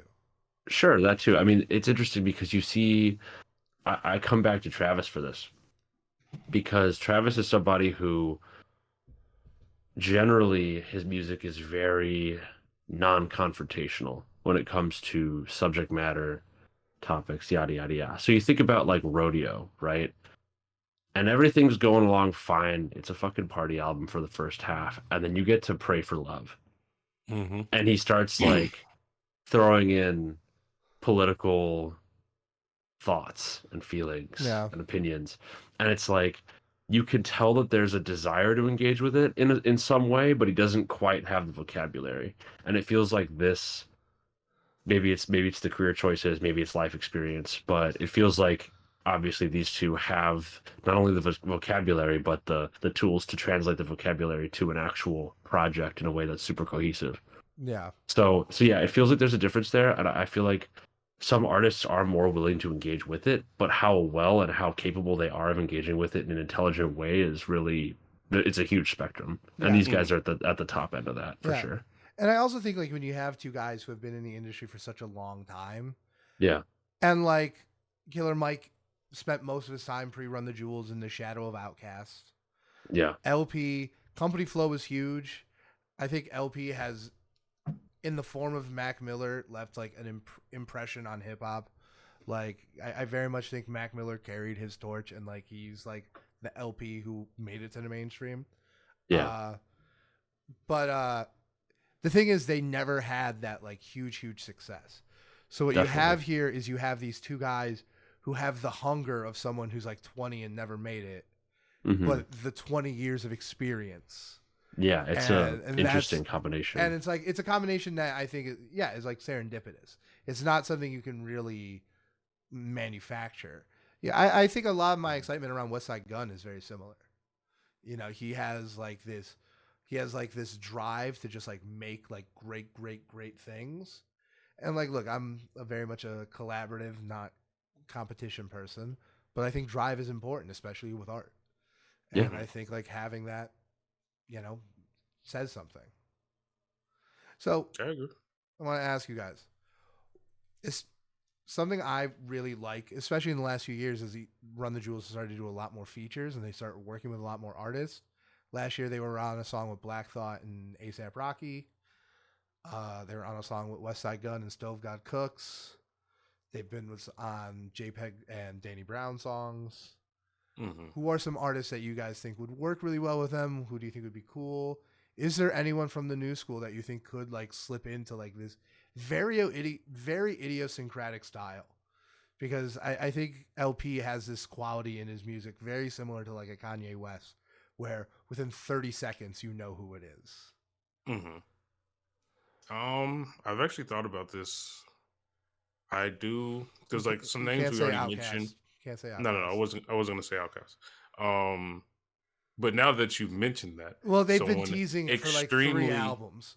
Yeah, no, it's something else that is extremely similar. Earth Gang. Oh my god, that's so good. Like, yeah, no, they would be as like from your excitement. Obviously, I think it's a good idea because like that's another person I was going to bring up. They're very close to Outkast. Another duo. I think they'll work together perfectly. They have the Atlanta ties. Obviously, other names we've mentioned: Denzel Curry, Kenny Mason, all the people that kind of dabble into rock anyway. Yeah. Or the rock aesthetic, I would say. Right, the rock aesthetic at least. Rico Nasty does the same thing. Oh yeah, for sure. All those people kind of just like popped into my head before. Jasper, do you have any people? This is gonna sound insane, and I might get hate for this, but I would kill to hear a song with Run the Jewels and 100 Gags. I don't hate that. I mean, the absolute insane energy that would have. that is very much like what I'm looking for in a Run the Jewels collab. That's why I loved when they worked with Griselda, because it's like that's exact like that insane energy is what I want. But yeah, 100 Gex. So hear me out then. If you like that one, hear me out. 100 Gex, D Antword.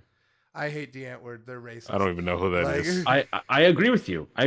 But I think that their sound and their aesthetic and energy would lend itself to a collaborative project. I think Killer Mike would punch him in the face. I don't doubt that either. I mean, Killer Mike can fix them. No, Killer Mike can punch them for ruining the Chappie movie, but that's a different conversation. I am Chappie. Low key, I actually liked every part of that movie except them. Like they ruined it for me is what I'm saying. Like I could not look past the fact that they were in it and their acting was so bad that I was just like, fuck this. Instantly pissed off. District 9 still the goated Blomkamp movie, don't at me.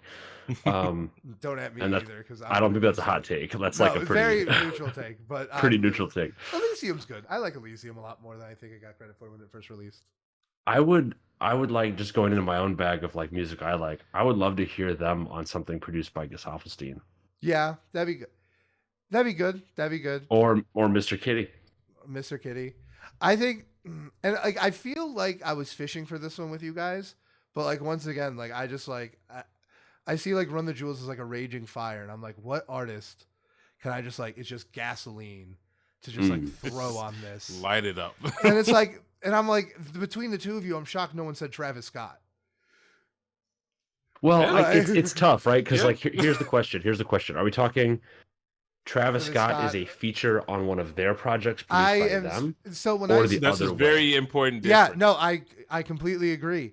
And like after hearing Down in Atlanta, I want to see Travis Scott take on an LP beat. I know it's like it's a tall order, but I don't know. Maybe I believe in him. Like. Yeah, I was gonna say like in his own way. Yeah, it would definitely be unique. I definitely think he could totally work on that. And another thing, won't be rap heavy, which might be something you expect. I think like actually, I think like some of the songs he's released in the run up to Utopia, I think his bars have been a little bit better than usual. So I don't know so much. And also like I feel like you get in a room with guys like Killer Mike and LP. You come expired. You come correct, right? Like So I mean, look at Escape Plan. Like that's got flow. Yeah, Escape Plan totally. True. I think Escape Plan. I think Franchise has flow. I thought Mafia had some pretty good flow. Durag, all of them. Yeah, had good flow. I think they all had some. I think he's Go ahead, Jasper. If we're going the route of artist is going to be on an LP beat, right? Yeah. Because I was thinking the other way too, and I was thinking like if it does go the other way where they're featured on somebody else's instrumentals or just somebody else's production in general, that could totally be the way of like making the two more mainstream in a sense too. Yeah, right? No, totally. I mean, it wouldn't make them mainstream, but I say Griselda, obviously. Yeah. Obviously. Well, they were already on a Griselda beat. They were already on 10. But yeah, I want more. Imagine these two on a filthy beat with Cardi. That would be kind of. I do. I'm not the biggest Cardi fan, but like I would love to hear it. And like, I do think raging at the concert. Jesus Christ! If these two were on Stop Breathing for a remix, my God, Purvis, you already know what that would I am like, I would be scared. And I'll tell you this much: when I saw them and they did Close Your Eyes, it was basically Astroworld. I couldn't walk the next day because I had to keep them from crushing my friend Annette. You've met Annette. She's all of 90 pounds soaking wet. And also Killer Mike and LP shouted us out. It was dope because like there was just a bunch of black girls in the front and like Annette was one of them. He's like, I see you guys all here with the black women. It was very funny. You know what? Yeah, he knows. Brandon, you're not gonna like this, but another artist who definitely has energy where like a verse could be added into one of theirs would be like X. Yeah, I think so. I agree. I do. A Floor 555 remix with these two would be chaos. Yeah, chaos is the word. You know who I think could really, really destroy an LP beat? And maybe even out-rap both of them is Jid. Yeah. Oh, absolutely. Yeah, like Jid. Jid would destroy. And God. I think it's a matter of time until like Denzel Curry shows up on a Run the Jewel track, especially after he gave him a nice little shout out on the last album. That he hasn't. Yeah, I think it's just because proper Run the Jewel songs, ones produced by LP, they're kind of like rare. Like he's not an artist who has like a lot of stuff out there. So like when they do features, they tend not to be on his beats, which is fair. Like that's what you would expect. Okay, so we've been doing this for a while, so let's just do like a quick run through of all the tracks because I want to spot out like just like shout out some of the ones I think are like extra special good, and like I want to hear like if we, because I do admit like as much as I think it's gold all the way through, they're not all equal. So Jeopardy, I think it's a hard ass opener. I think it's super solid. I'm up at midnight. Gun in a metal pizzite is to my rizite. What? Like, it's insane. I was going English. He's speaking Snoop Dogg. 'Twas the nizzle before Chris Mizzle went all through the hizzle. Not a crizzle was stirring, not even a mizzle. I hate both of you so much. I do like the first track, but it takes a second to get started. But like, it does, I feel like if you listen to it, like you get used to it. It's the ramp up. Like this, yeah. For all the high energy it has, it does ramp up to that very much with Jeopardy. I think. Oh My Darling, Don't Cry just sounds like the craziest. Like, it's so erratic that it's like, where is there a groove to rap on? And then there is one, and it also gave us some of the greatest bars of all time, such as "Fuck the world, they can eat my dick." That's word to pimp. Like, I already knew you were gonna like that line too. I love that. Dude, I have my own version of like "Fuck the world, they can eat my dick." That's word to Mac. Like, you know, can I just say while we're going through this, like, yes, just the speed of it, I could totally see these two destroying a Pop Smoke type beat as well. Yeah. Especially given LP's connection to New York, I would love to see that. Yeah, like I want to know what these two sound like on like a straight drill production. Yeah, you know, I would also like to see that. And like they've talked about how much they like drill. But at the same time, like they're kind of guys who kind of show a lot of love to like the younger groups, but I don't know how interested they are to like in emulating younger. Yeah, they stay in their own. Yeah, for sure. Like, you know, you hear LP had like a long talk about Pop Smoke, and he was like, "Oh, like, you know, I thought it was really good," but I would love to see that, but I also don't think it's likely. Fair. Blockbuster Night. This is a banger. Banger. Absolutely. Yeah. This is extremely Purvis. How many times one of my favorite songs disappeared in the smoke like fucking magicians? Every day. Literally every day. Have you seen also I recommend the music videos for all of these, specifically Blockbuster Night and Lie Cheat Steal. The Blockbuster Night one, they're like they like steal an ambulance and they're just driving around Atlanta getting into misadventures and like robbing people at Waffle House. Like, that's on par. Now I'm gonna keep it real with you guys. I think "Close Your Eyes" is like top 5 song of all time for me. And when I hear that Zach De La Rocha chop in the beginning, it hits the exact same part of my brain as like ring ding ding ring ding. Yes, it's like like those two songs exist in the exact data point. They share a node on my brainstem, and it's like that's me for the opening of "Father Stretch My Hands." Song that as well. That opener goes. To me, I always like I remember listening to that song, like hopping off the train and watching the sunrise, like as I go to the to like my first internship, and it's like, oh, that beat goes hard too. But yeah, Close Your Eyes. Sweet serotonin. What'd you guys think about the Zach De La Rocha beat? Or the beat? I like it, honestly. The verse at the feature. Yeah. I liked all of it, to be honest. I think "Close Your Eyes" was probably one of their best songs. So yeah, it's definitely their most universally like listened to, especially off this album. It's their most popular one. Totally. All right, All My Life. Surprisingly, this is one of like the lower stream songs. Yeah. This one is interesting. Like, I'm glad it's here because it provides kind of like a calm. It is like a slightly more calm experience. It was literally my break. Yeah, I hit it and I was like, Okay. I don't know. Like, to me, this wasn't a memorable one. See, I love it. To me, the second I heard one time for the pill and the Reefer Man, I'm like, like I'm done. I know. Sign me up now. Like, what? This song's about revolution and selling drugs. But I think if we want to talk about like the most memorable song, I think besides "Close Your Eyes," is probably "Lie, Cheat, Steal." It's a chant. It's their chant song. Yeah. And I just think, God damn, like the references to the Donald Sterling thing that Killer Mike brings up, the gentrification of New York. I think like they really, really hit a lot like in this really dense, crowd pleasing song. And I think that's the thing that's interesting about them is that there's a lot of there, but it's also like you see this playing to like a crowd. It's insane to think about how you can easily approach this album. It's just like a regular rap album, and you can bang to it, you can rock to it. It's high energy in the entire time. It's just like, oh, they're talking about the most serious topics in America right now. I think based on everything that we've talked about here, I think these two are the best to do that, like that exact thing since Bruce Springsteen, pretty much. Oh, yeah.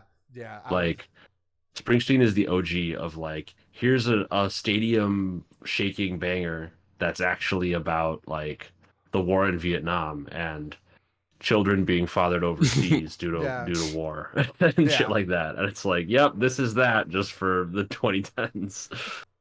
Definitely. Honestly, I totally agree. Brandon, you might hate this, but I would take Kendrick over it. In terms of that one aspect.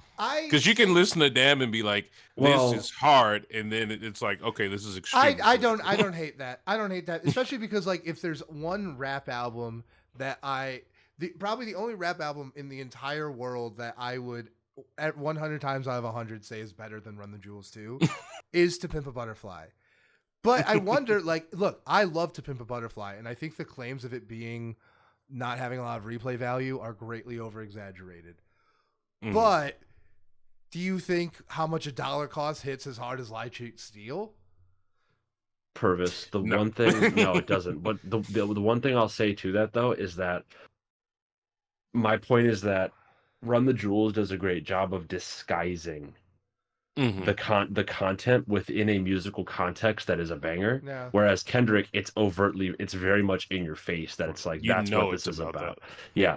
But like Run the Jewels and Bruce Springsteen was the same thing where it's like Born in the USA. It's like you think it's a patriotic song. You think it's like this anthem about the US, and it's actually a full critique of the US throughout the Vietnam. Yeah, it's hiding. Yeah. Yeah. During Air. Yeah. They did talk about that. It's hiding in plain sight is what it is. Yeah. Because anyone who like, the name of the song is Lie, Cheat, Steal. Like, yeah. But yeah, no, totally. Kendrick kind of wears it on his sleeve a lot more. And also, you go into it with an understanding of what you're going to get. With Run the Jewels, you think you're just getting a banger. And then if you listen deeper, then you understand the context of the lyrics. Yeah. And I don't know if you guys know who said this, but if you guys really missed when rapping was about rapping, then Killer Mike would be platinum. It's Kendrick Lamar on Hood Politics. Like, even he knows. Like, and that honestly, like when it comes to collab, ever since I heard that, I was like, it must happen. I want Kendrick Lamar on a Run the Jewels track. I would give up my dominant arm for it. Like, be careful what you wish for. That is an absurd. Now let's get to like, I think Early is like, when you said those two songs, I assume that those are what you were talking about, Lie, Cheat, Steal, and Early, because like they bleed into each other. They almost feel like the same song, but I think Early has a much more insane subject matter. Definitely. Where you get the perspective of like the black man who is just harassed and murdered by the police in front of his children, and then the disaffected, white worker who is unable to engage with the world because of the horrifying conditions we live in. Smoke O's so the kid might cope is a line that I wish didn't reverberate with me as much. Yeah. And then we get to All Due Respect, which I think is the low point on the album. Yeah, this is not a memorable one. Yeah, no, this is not. I think I genuinely love the way like Travis Barker, because I think Travis Barker's good. I like Travis Barker. Sorry. I think the way he works with LP's beat is like really quite good. And like when I was listening to it this week to kind of like prepare, even I was taken aback, like, oh wow, I didn't realize how good this was. But yeah, no, I think as for the album as a whole, I think this is the weakest part. Because personally, I like Love Again. Because like I'll take the questionable kind of like in your faceness of that. Because I still think like one, it's a different type of sound than you get on the rest of the album. And also like, I understand this is getting much away from like the critical thought and more into like anecdote. But it's like most of the girls I showed this song to really like it. And it's like, it can't be that gross. Like, I mean, I get that. Yeah. But like, once again, like I understand that this isn't everyone's cup of tea. But I also get why it has 5 million more listens than the song before it. Yeah, that's valid. The feature helps as well. I feel like you have to be in a mood for this kind of thing for sure. Yeah, like I very rarely, like if this shows up on shuffle, this is a song I skip. Like I never skip it when I'm going through the whole album. Right. When I listened to this today, I was sitting on an airplane in between both of my parents. And you weren't like, want me to connect your AirPods? There could not have been a less opportune time for me to enjoy a piece of music like this. Gangsta Blues talking about tongues and butts, like. Yeah, I mean, you know, and then there's a range. Okay, but then let's get to Crown, because I think Crown is it's the big slowdown in the album, and I love the messaging of it because it talks about the metaphorical obvious meaning of like the crown of like, you know, dignity or what have you from Killer Mike's section up front. But then when LP's verse comes in, it becomes about government authority, and the crown is like the symbol of the head of state. So I think like the way they were able to tell these two stories that I think both in the song and like in our culture are often seen as like separate, but I think the way they're able to interconnect it, I think is like genius. You know, definitely a high point. Yeah, we don't see the plight of like the person who's like pressured into going into the military and like a poor young black woman as like the same plight. But I think this song does a good job of examining like why they might be.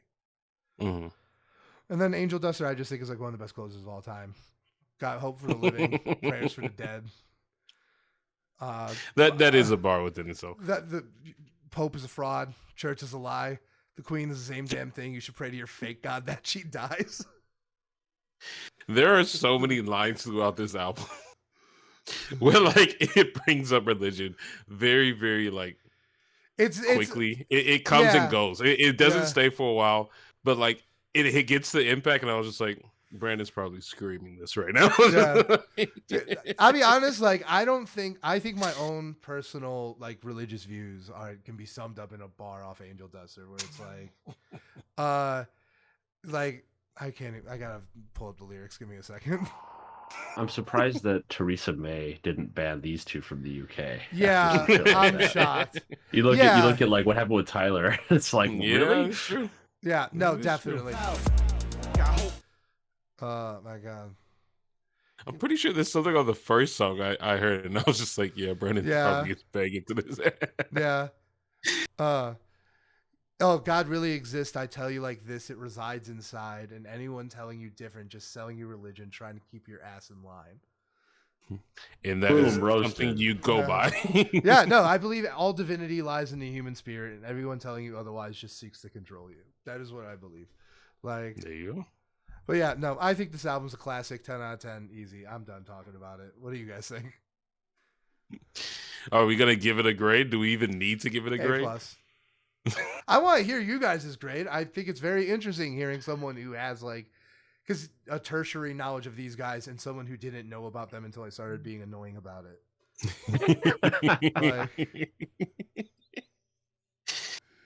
I'll say A-. I think it's, in terms of what it's trying to accomplish, it's an A+.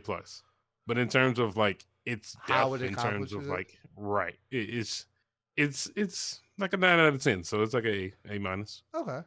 I would be right there with you on that. I feel like it does exactly what it needs to do as an album. Straight A album then. Yeah, and it's just that in terms of how listenable it is and how digestible it is, there are some roadblocks if you're not familiar with the style. So I guess it's not the most accessible thing, but it also doesn't have to be. It's just like that's kind of a feature. I think it's fairly accessible, but I think you're right. I don't think it's the most accessible album in the world. That's definitely true. Yeah. One final point on this, and it's for Jasper specifically. What are your expectations going in? Are you going to listen to Run the Jewels 3 and 4 at any point? Because we probably won't talk about them now until we go to the concert. Yeah, I mean, if we're gonna go to a show, then I want to be caught up, right? I want to enjoy it. I never like going into a show and not knowing the tracks. Yeah. Mm-hmm. So the plan is to listen to them through, and I want to go back to 1. I want to go back to 1, re-listen to 1, then listen to 2 again, 3 and 4, and just go through like the whole thing. Word of advice: I would also listen to Killer Mike's solo album, Rap Music. It's like Run the Jewels 0 because it's produced entirely by LP. But it's a Killer Mike solo. Interesting. And I'll have to look into LP's that. only on one song as like a rapper. Gotcha. So, yeah. All right. And I think it's obviously a classic. I think they're in that rut where it's like you kind of have to pick one. I don't think you can give them multiple classics yet. But this is the one I pick. And that's the reason why I picked it for us to cover it for our 1000. Yeah, congratulations, everyone. Thank you, fans. Thank we you made it. to all the listeners. We're here.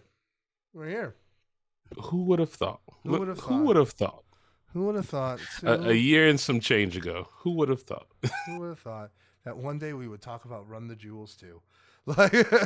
I think you would have thought. I did. I honestly, I was like, dude, this entire podcast has been a scheme to be like, how do I get Purvis to engage critically with Run the Jewels 2? Even though you have always been like, yo, I remember when Run the Jewels 4 came out, you kept sending me the song with Pharrell, like, this is hard. Yeah. Like, it was hard. Yeah. Also, Jasper, they have a great song where Pharrell and LP tag team a beat, and it is... Fire. Look at all those slave masters posing on your dollar. Banger. Absolute banger. Absolute banger. Yeah. That was, oh my God. We'll eventually do a deep dive into Run the Jewels 4, but that was a moment for us. That was a cleaning up broken glass and listening to Ooh La La was like literally picking up broken glass from the Blue Store on a Sunday morning with the other managers. Yeah, like what a time. Yeah, classic Blue Store moment. Classic Blue riot Store moment. Classic riot moment. Pandora moment. Yeah. Or not Pandora. Pandemic moment. What a time to be alive. What a time to be alive. All right, do we want to do our recommendations? Oh yeah, true. Boys and Germs. Let's do it. I gotta say, I think I have one of the weirdest recommendations we ever have. Oh boy. But I'm gonna save that one for a second. Should I go first? Go for it. Okay, so the song got served to me by the Spotify DJ. It is a early 90s hip-hop song by the Diggable Planets. It's one of the most recognizable beats in hip-hop history, I think. It's the rebirth of Slick, Cool Like That. You hear that trumpet lick. That's good. One time, and I have not stopped listening to this song. This song has been aggressively within my rotation. Aggressively in your rotation. Dun, dun. Dude, do you have any idea how flawlessly it transitions into Hitler Wears Hermes 8? I could imagine. So good. I could imagine. Yeah, that's actually perfect. Yeah. Just from like the couple of seconds I just wanted to listen to right there. All I think of is Street Volume 2. Yeah. I don't know if it's officially on Street Volume 2, but that's what I'm thinking about right now. Yeah. So yeah, that's it. Rebirth of Slick, Cool Like That by Diggable Planets. Right. Jasper, are you ready? Yeah. So my first one is one I touched on earlier in the news section. That's going to be Lazarus by David Bowie. Just heavy, very intense, and I would recommend watch the video to go with it. Okay. Because it's something different, not something you see every day. Very, very unique album it's off of. I've avoided Black Star. I thought it would always just make me so sad. It's so good, though. I understand that it's probably a To Pimp a Butterfly level album, but like I just haven't listened to it yet. Just because. So I would say it's not that. Really? No, it's. I guess it's just so different. It feels. It's probably very intimate. It's intimate, and yet at the same time, there's a lot of space on it. Like there's a lot of. It's not as Bowie in that it's as choreographed as a lot of his other work. It feels much more personal and kind of like organic in a way. Yeah, I also just. This is going to be canceled me by our rock community. I also just I never came up with David Bowie. Like I respect his genius for sure, but like I just don't have an emotional connection to him that I do to like many other bands. Yeah, Bowie's one of my boys. But I'm gonna give Black Star a listen. He deserves every ounce of praise he's ever gotten. Dude was wearing skirts on stage in the 70s. Man paved the way. That chain, yeah. Paved the way for the Kurt Cobains and the Kid Cudis of the world, for sure. Without him, we wouldn't have Young Thug. Yeah, we wouldn't. We wouldn't have that glorious album cover. This is a really good album cover.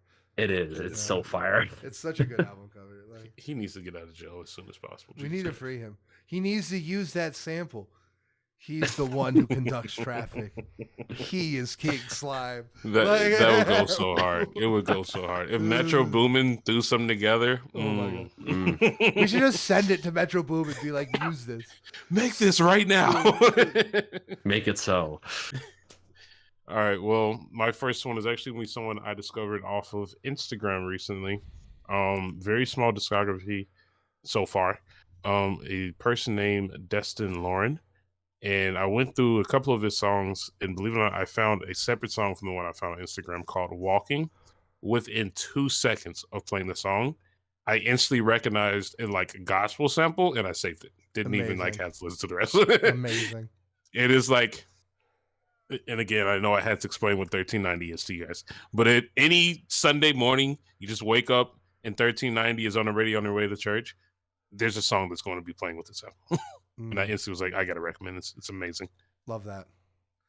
All right. So I'm breaking one rule that not a rule, but like a guideline for these recommendations. Because like the thought process is always like, oh, it's stuff we're listening to, stuff we can't stop listening to. This is a song I listened to one time, but it's an artist. I loved it. I loved the experience I had listening to this song. And it is an artist that is indomitable in his genre to a degree that we never see in hip hop. And the genre is a mix of.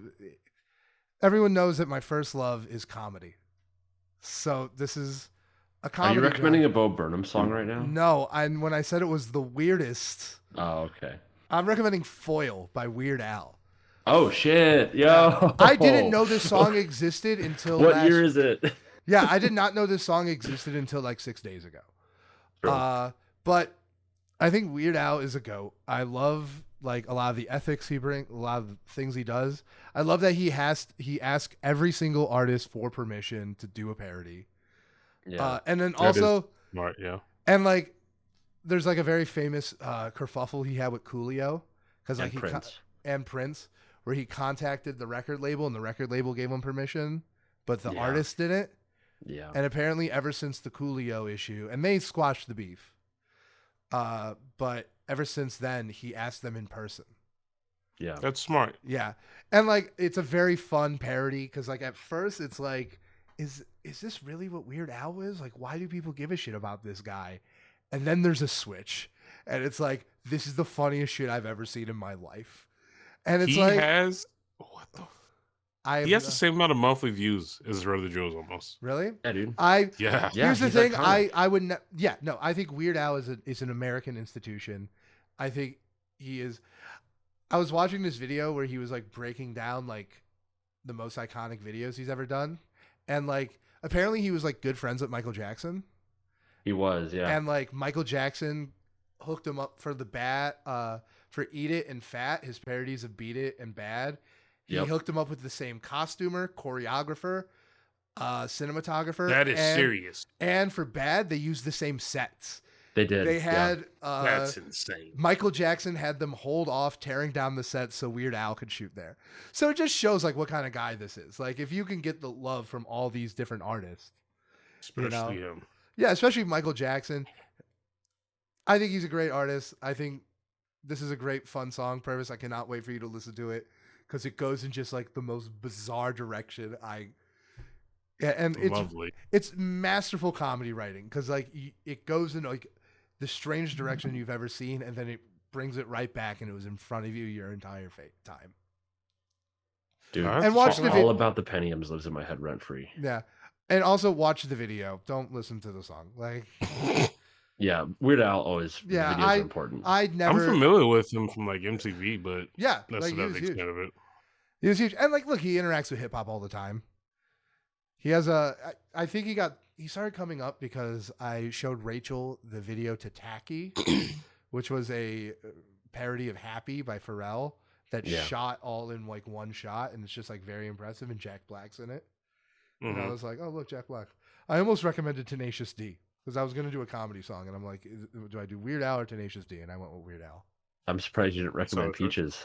I love Peaches, but I was going to do Tribute, which I think is good song. Yeah. The thing is, I think Tenacious D is a little bit more. I think like Weird Al is like 60% comedy, 40% music. Yes. I think Bo Burnham is like 80% comedy, 20% music. I would go the other way. See, the thing is, he has a very musical act, but I think a lot of the art he creates functions closer to like stand-up comedy specials than they do. What about Wait, have you listened to Inside? Yes, I have 1,000,000 times. I 100% think it works. It is meant to work as like the special you watch on Netflix and not the album. I listen to it though. Like I listen to it without the special a lot. I understand, and I feel that, like because the songs are I feel like it very much starts out that way, like 80-20, and then becomes more musical as it goes. Yeah, I mean, I just think like as opposed to like Tenacious D, who is someone who like plays Lollapalooza. Sure. Yeah, like, and then on the other side, you have someone like 2 Chainz, who is just a completely serious artist who is just also hilarious. Yeah, like very funny. Yeah. Which could Weird Al 2 Chainz collab on the way? Oh my god! I would two Al. I would 2 Al. Let's go. I would please no. You would love it, dude. Would listen to it. Key and Peele are in White and Nerdy. The video, it's hilarious. I get that, but still. All right, you guys go on because I did the biggest swing anyone has ever done for a reaction. All right, so my second one is another one off of Ram, just because Ram lives in my head rent free at all times. So it's Daft Punk and it's Touch featuring Paul Williams. One of the most unexpected features, if you know who Paul Williams is, and pretty much everyone who I've had listened to this who's over the age of like 35 who knows who he is like, wait, what the fuck? And then they listen to it, they're like, wow, that actually really works. It's a super cool, like very kind of intense song, and also it was the one they used for the exit video in 2021 when they announced that they would no longer be a group. So they used the end chorus of this track for that kind of like goodbye video for their fans. So it's a kind of an emotional one as well. Amazing. Yeah. Okay. I don't know if I've heard this one before. Probably not. It's not one of the more like charting popular Daft Punk songs, for sure. Okay, bet. All right, well, I'll close this out then.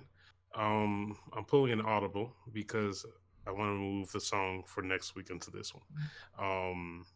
Labyrinth is actually dropping an album this week, but we aren't going to cover it just because it's not hip hop. But the single "All for Us" that he has with Zendaya for the HBO special, what's the movie that I don't, well, not the movie, the show that I don't watch. Euphoria? With all high schoolers. Yeah, Euphoria.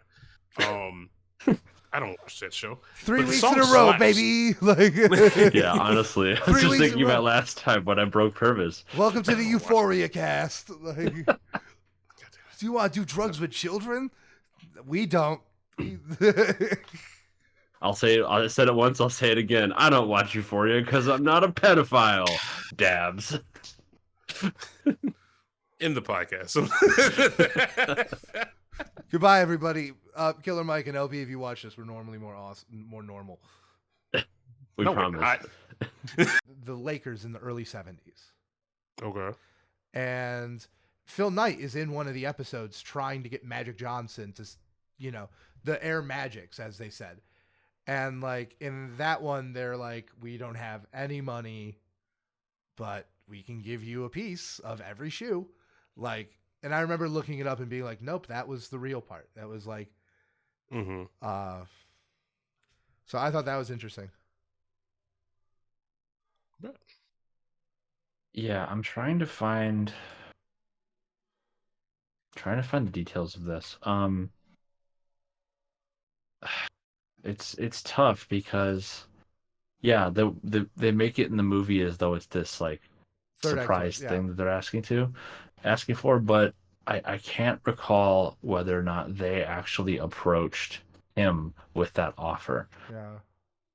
And I'm having trouble finding it right now, just looking around. We can talk about it next week or something. Mm-hmm. But yeah, no, I enjoyed this movie a lot. I know it's going to be fast and loose with the details, but like I think a movie is ultimately about telling a story and entertainment, and I think it should always prioritize that. No one ever walks out of a boring movie thing like, well, that was accurate. It's like maybe if it's a documentary. Like, I don't know. Have you seen The Imitation Game? Yes, I thought it was pretty subpar on its own right. Yeah, and that movie is less than 50% of like true to life occurrence and is like heavily embellished. Yeah, but let's dissect what you just said. Right? I know. Like you can't boil down the accuracy of something to 50%. But what I'm saying is that begs the question, right? It's like if we have to radically interpret things to make them palatable for a screen audience, for a mainstream audience, should we be making big budget movies about them? I think there's a question to be asked there too, right? Sure. It's like, because you want to be authentic to something, but you also want to make money.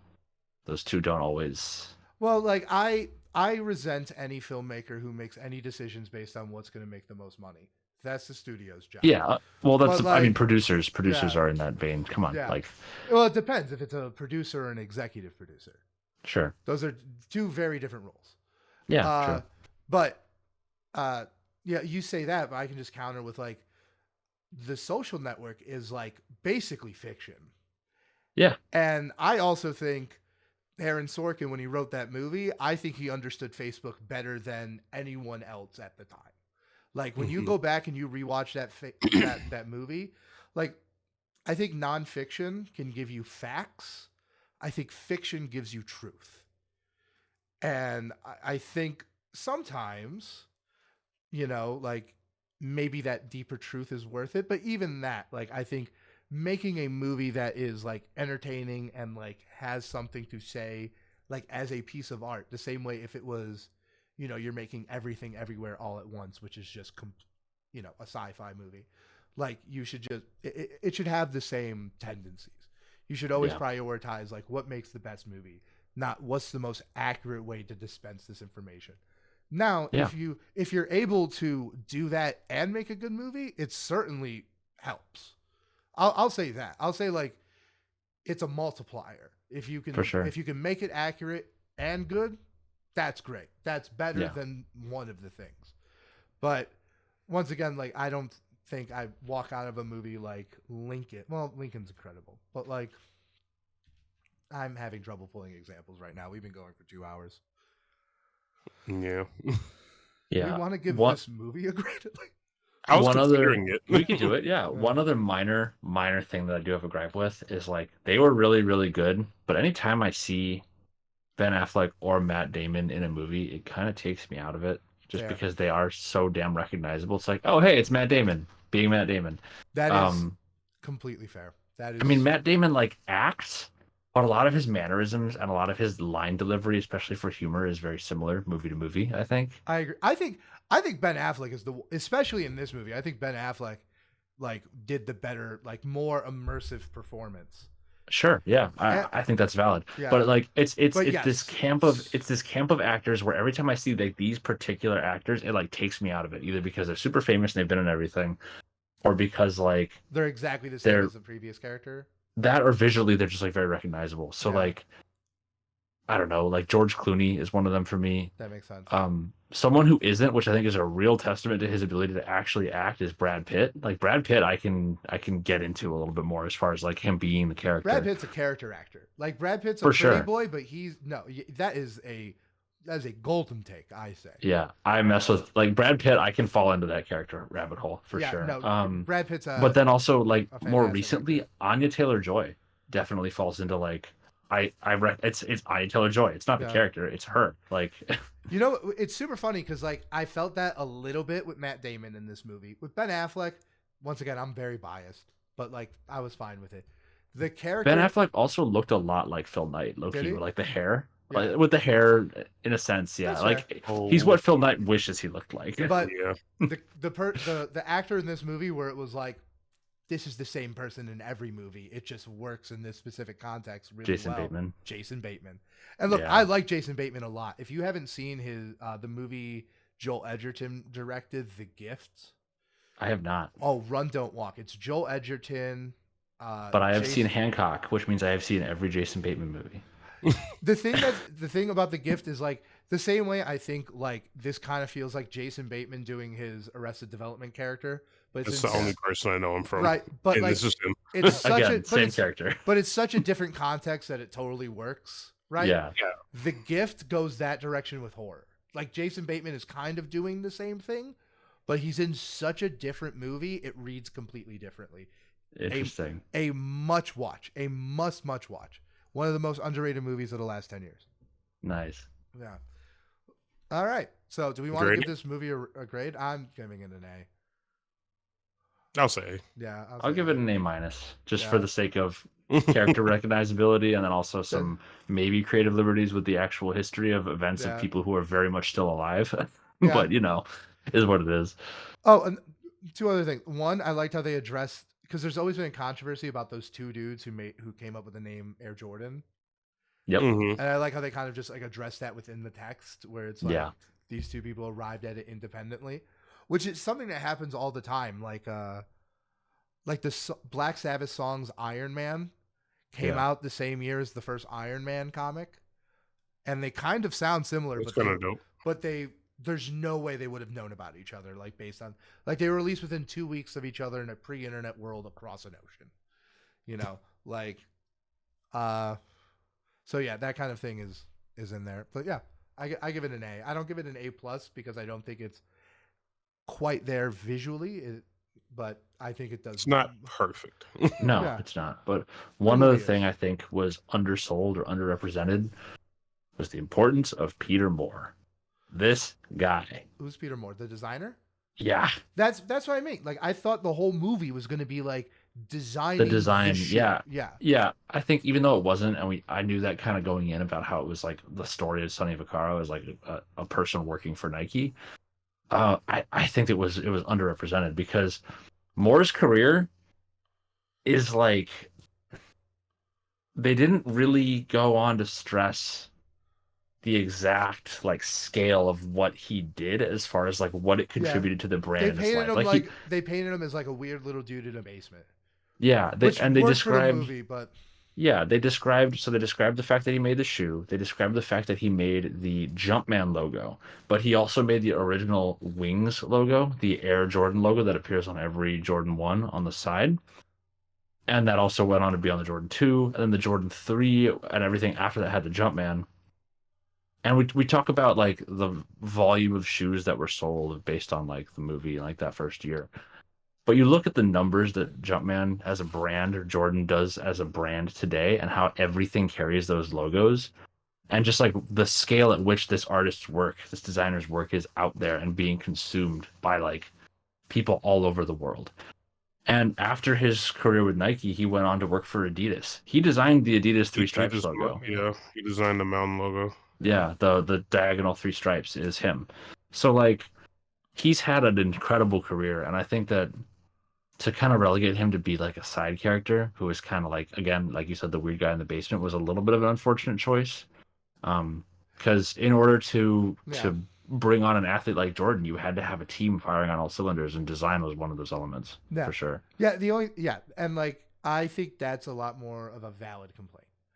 The only thing is that like if you blow out that role, then it's like, well, either one, you're making a completely different movie because this movie's Sure. very much about like courting the legend. So you have to think of it like when you're making a movie, you have to think like I have so many minutes. Where do I put them?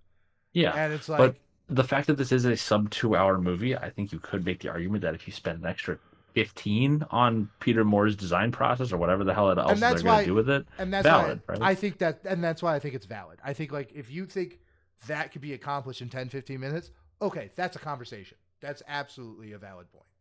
Yeah. But yeah, like, and I just think like, you think about how this movie is, constructed and made. And like, I think like that decision ultimately makes sense. But once again, I think that's a valid point. Yeah, and they could have even done it in the sub, like the final, yeah, the final moments where they do like the text. Like they could have talked about the fact that the Jordan 1 went on to become like this, shoe embraced by all these different athletic communities for its own purposes. Like the fact that it was taken in as a skating shoe in like the 90s and the 2000s because of its platform, and then has become like this lifestyle icon for a new generation. And like all this stuff that they just didn't really touch on, they just kept it focused on like that moment in time. Yeah, I just think that was the goal. Yeah, I don't think they want to talk about the shoe. The fact that they show Jordan talking about his mother later and like the influence she had on him is really cool. It's just too bad that given that like they say like, oh, it appears on every Jordan product now, it's like, well, you could have given us a little more detail about the now with that being said. Yeah. Ooh, for sure. All right. Recommendations? Let's do recommendations. Who wants to go first? Not me. I gotta pull them up. I would like to go last because my final one's going to be a little ranty. I'm sorry. Oh Lord. Okay. Well, my first one, we kind of touched on it last week. First one be Mississippi Queen. Absolutely phenomenal song. Wow, fantastic! One of the best guitar riffs ever. Perfect. Instantly recognized. Now I gotta tell you, man, I'm a huge sucker for Southern rock. I'm not a big country music listener, but I love some good old-fashioned Southern rock. And I think this is just like that to a T. It's the definition. Yeah. Jasper, you're pulled up? Yes, I have one for you. This one is called Good Day by D Baby. Not Da Baby. DEEBABY. All one word. What's it called? Good Day. Is it about a good day? One would assume. Is it as good as Ice Cube's Good Day? No, today was not that good. Today was not that good of a day. He didn't even have to, he did not even have to use his AK. Yeah. Looked up. Goodyear Blimp says Ice Cube's a pimp. Yeah. Dude. I'm recommending that song now. No, I'm kidding. Also, I just want to say we talked about Air. It took all of my being to not recommend Sister Christian. Okay. Yeah. Motorin. All right. So my first one, the second song I'm going to recommend is a rock song. So I was like, okay, let me get a song that has 2 songs worth of rapping in it. So I'm recommending 6 Foot, 7 Foot by Lil Wayne. Oh my God. Nice. Yeah. Dude, that song, the DJ pulled it up and I was like, yes. 6 foot, 7 Let's foot, go. 8 foot. Excuse my charisma. Vodka with a spritzer. Swagger Just start down going off. All that shit, Patricia. Young Money Militia. Shut up! I hate you so much. I can't do it anymore. Is that the one with Teddy Fuck Madonna is over and over? Yeah. Nice. But hoes gonna be hoes, and I couldn't blame Sandy. Oh, actually, no, it's me. Sorry. I'm gonna do an unreleased track by Kendrick Lamar. You can find it on SoundCloud. I've been trying to give at least one SoundCloud song a week. I'm gonna do Hooligan. Absolutely slaps. I feel like every single song. I've never heard it. You have to send it to me right now. Okay. Every single song this man makes, even if it's half complete, it's just better than your favorite artist. Yeah. All right, Jasper. All right. Brandon, this one's just for you because you've never listened to All Heroes, Not All Heroes Wear Capes. We're doing Overdue. Metro Boomin and Travis Scott. Is this a subtweet? Pretty much. Yeah. No, Might as you well be. No, you tagged me in it. Good at Brandon. Good song though. Yeah. Very good. Very good song. I don't doubt it. I like Metro Boomin a lot. Like Metro Boomin's great. Like, okay, so my last one, it's gonna be a little ranty because like the DJ served me this song, and I went back. I listened to the entire album like 4 times this week. Jesus. Okay. So, and Purvis, I really want you to listen to this song. Well, no, I think you're gonna like it. The song I'm recommending is called "Why Don't You Get a Job" by The Offspring. You've done this before.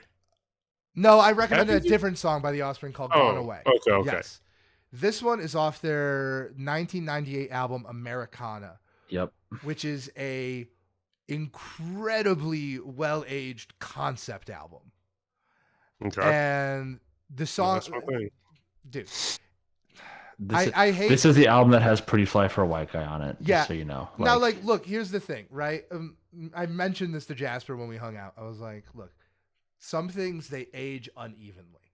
You know, I think this, believe it or not, I think in the context of the album, I think "Pretty Fly for a White Guy" is actually kind of holds up, because the album is very much about like the societal decay among the youth in the late 90s. And "Pretty Fly for a White Guy" is pretty clearly like, isn't it fucked up that a bunch of white people are just stealing black culture? It's just a valid emotion expressed very immaturely. But this song, Purvis, type this song in. I want you to listen to the first 3 seconds right now. Okay. And I want your reaction. Why don't you get a job? Yeah. Oh, I gotta turn it up. Did you hear? Why do I know this song? Yeah, it's like it's one of those songs everyone knows, right? And like I think like I just think this album holds up. Look, it's nowhere near as good, but it reminds me a lot of Good Kid, Mad City.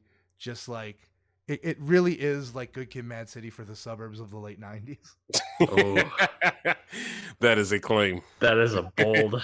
I don't even know how to respond to that. And let's go listen to the album, and then you can respond. You can tell me I'm full of shit when you listen. No, I don't think you're full of shit. I just think that equating anything that any experience that is had in the suburbs is just like, oh. I don't know, man. I don't know. There's a song about like the increase in like drug addiction, which is very much like a suburban thing.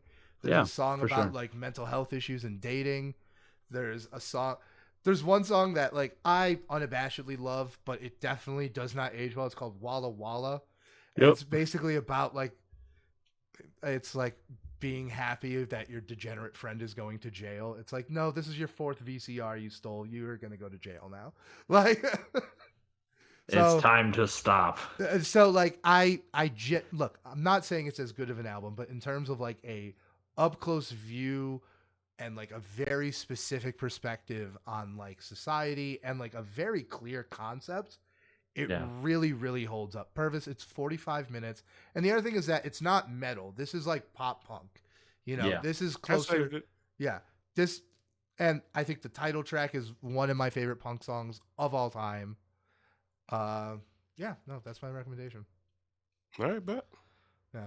Oh, and the best part is like, right when you think "Why Don't You Get a Job" is getting a little misogynistic, they switch up the gender. Like they literally say like, now let's talk about the other friend, and then it's like, my friend has a boyfriend and she hates that dick. Like, and then they just like switch it up. Like, and that's the other thing is that like, it's nice listening to an album from the 90s and being like, oh, there's like no slurs in here that are no longer in vogue. Like, it is rare to find. That's a nice feeling. Like, I feel like the early 2000s had that problem a little more than the 90s, because I feel like things got edgier going in. I definitely agree, because like Nirvana like definitely set a precedent for like that shit is not tolerated, and you can definitely, and you don't need it to make good music. No, you definitely don't.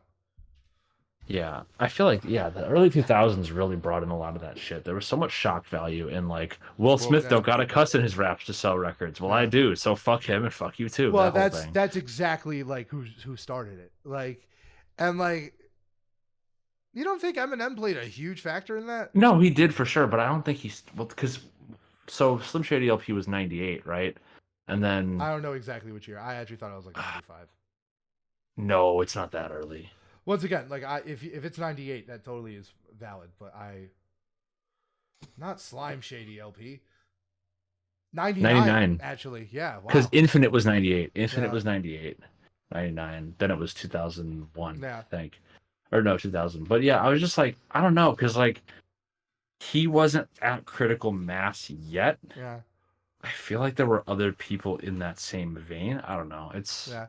Well, it also came from a bunch of different angles. I think nu metal had a lot of that too. But like you think like Limp Bizkit, absolutely covered in that. Like covered in like that fake edginess that just like was very in vogue in the late 2000s. I think Kid Rock was also in Kid Rock. But then like someone like Korn, I don't think edgy aesthetically for sure, but not lyrically. You know, not in that sense. You know what I mean? Green Day had a little bit.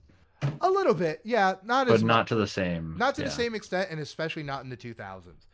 Yeah. You know, like definitely early 90s. Early like 90s. Mid 90s. Yeah. And like, boy, talk about a career that ebbed and flowed.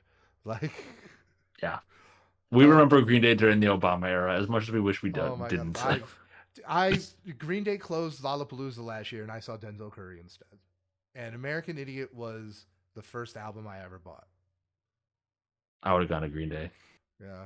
No, I'm not gonna lie. I wasn't gonna miss the artist who put out my favorite album of the year to see an That's artist fair. who hadn't put out a good album since George Bush was in office. Hey, I like Revolution Radio. Then I would talk to a. There are dozens of us. I would go to therapy. No, I feel like it's got some solid songs. Maybe it could have been a lot worse. It could have been a lot worse. It's no Longview. It's no Nimrod. No, it's not. Yeah. But it doesn't have to be. It's character development. They don't have to make the same song every time. They don't have to be AC/DC. Yes, you're right. It doesn't have to be the same song every time, but it should be good every time, and that's my point. Like I feel like I think there's only like 2 songs on there that I would say I don't think are good. I think others are like okay. I mean, I just bounced off that one because like 21st Century Breakdown, I felt was like, oh, this is American Idiot, but worse.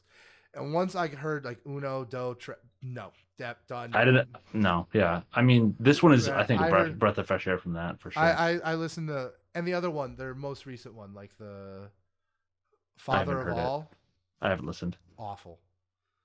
Yeah, no, it's maybe look. I would not doubt Revolution Radio is the best album they made, but since American Idiot, it's the first thing they made when Trump got in office. They need a Republican president to rage against in order to make good music. Yeah, well, funny how that worked out. We'll see how that goes. Yeah. All right, guys, I'm gonna go to bed. I'm just gonna go right there. Until next week. We got same bad time. We got same bad channel. I love that. Same unpaid time. Same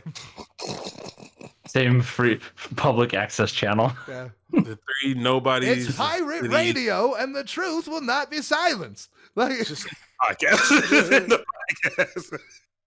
I'm Christian Slater from that movie. All right.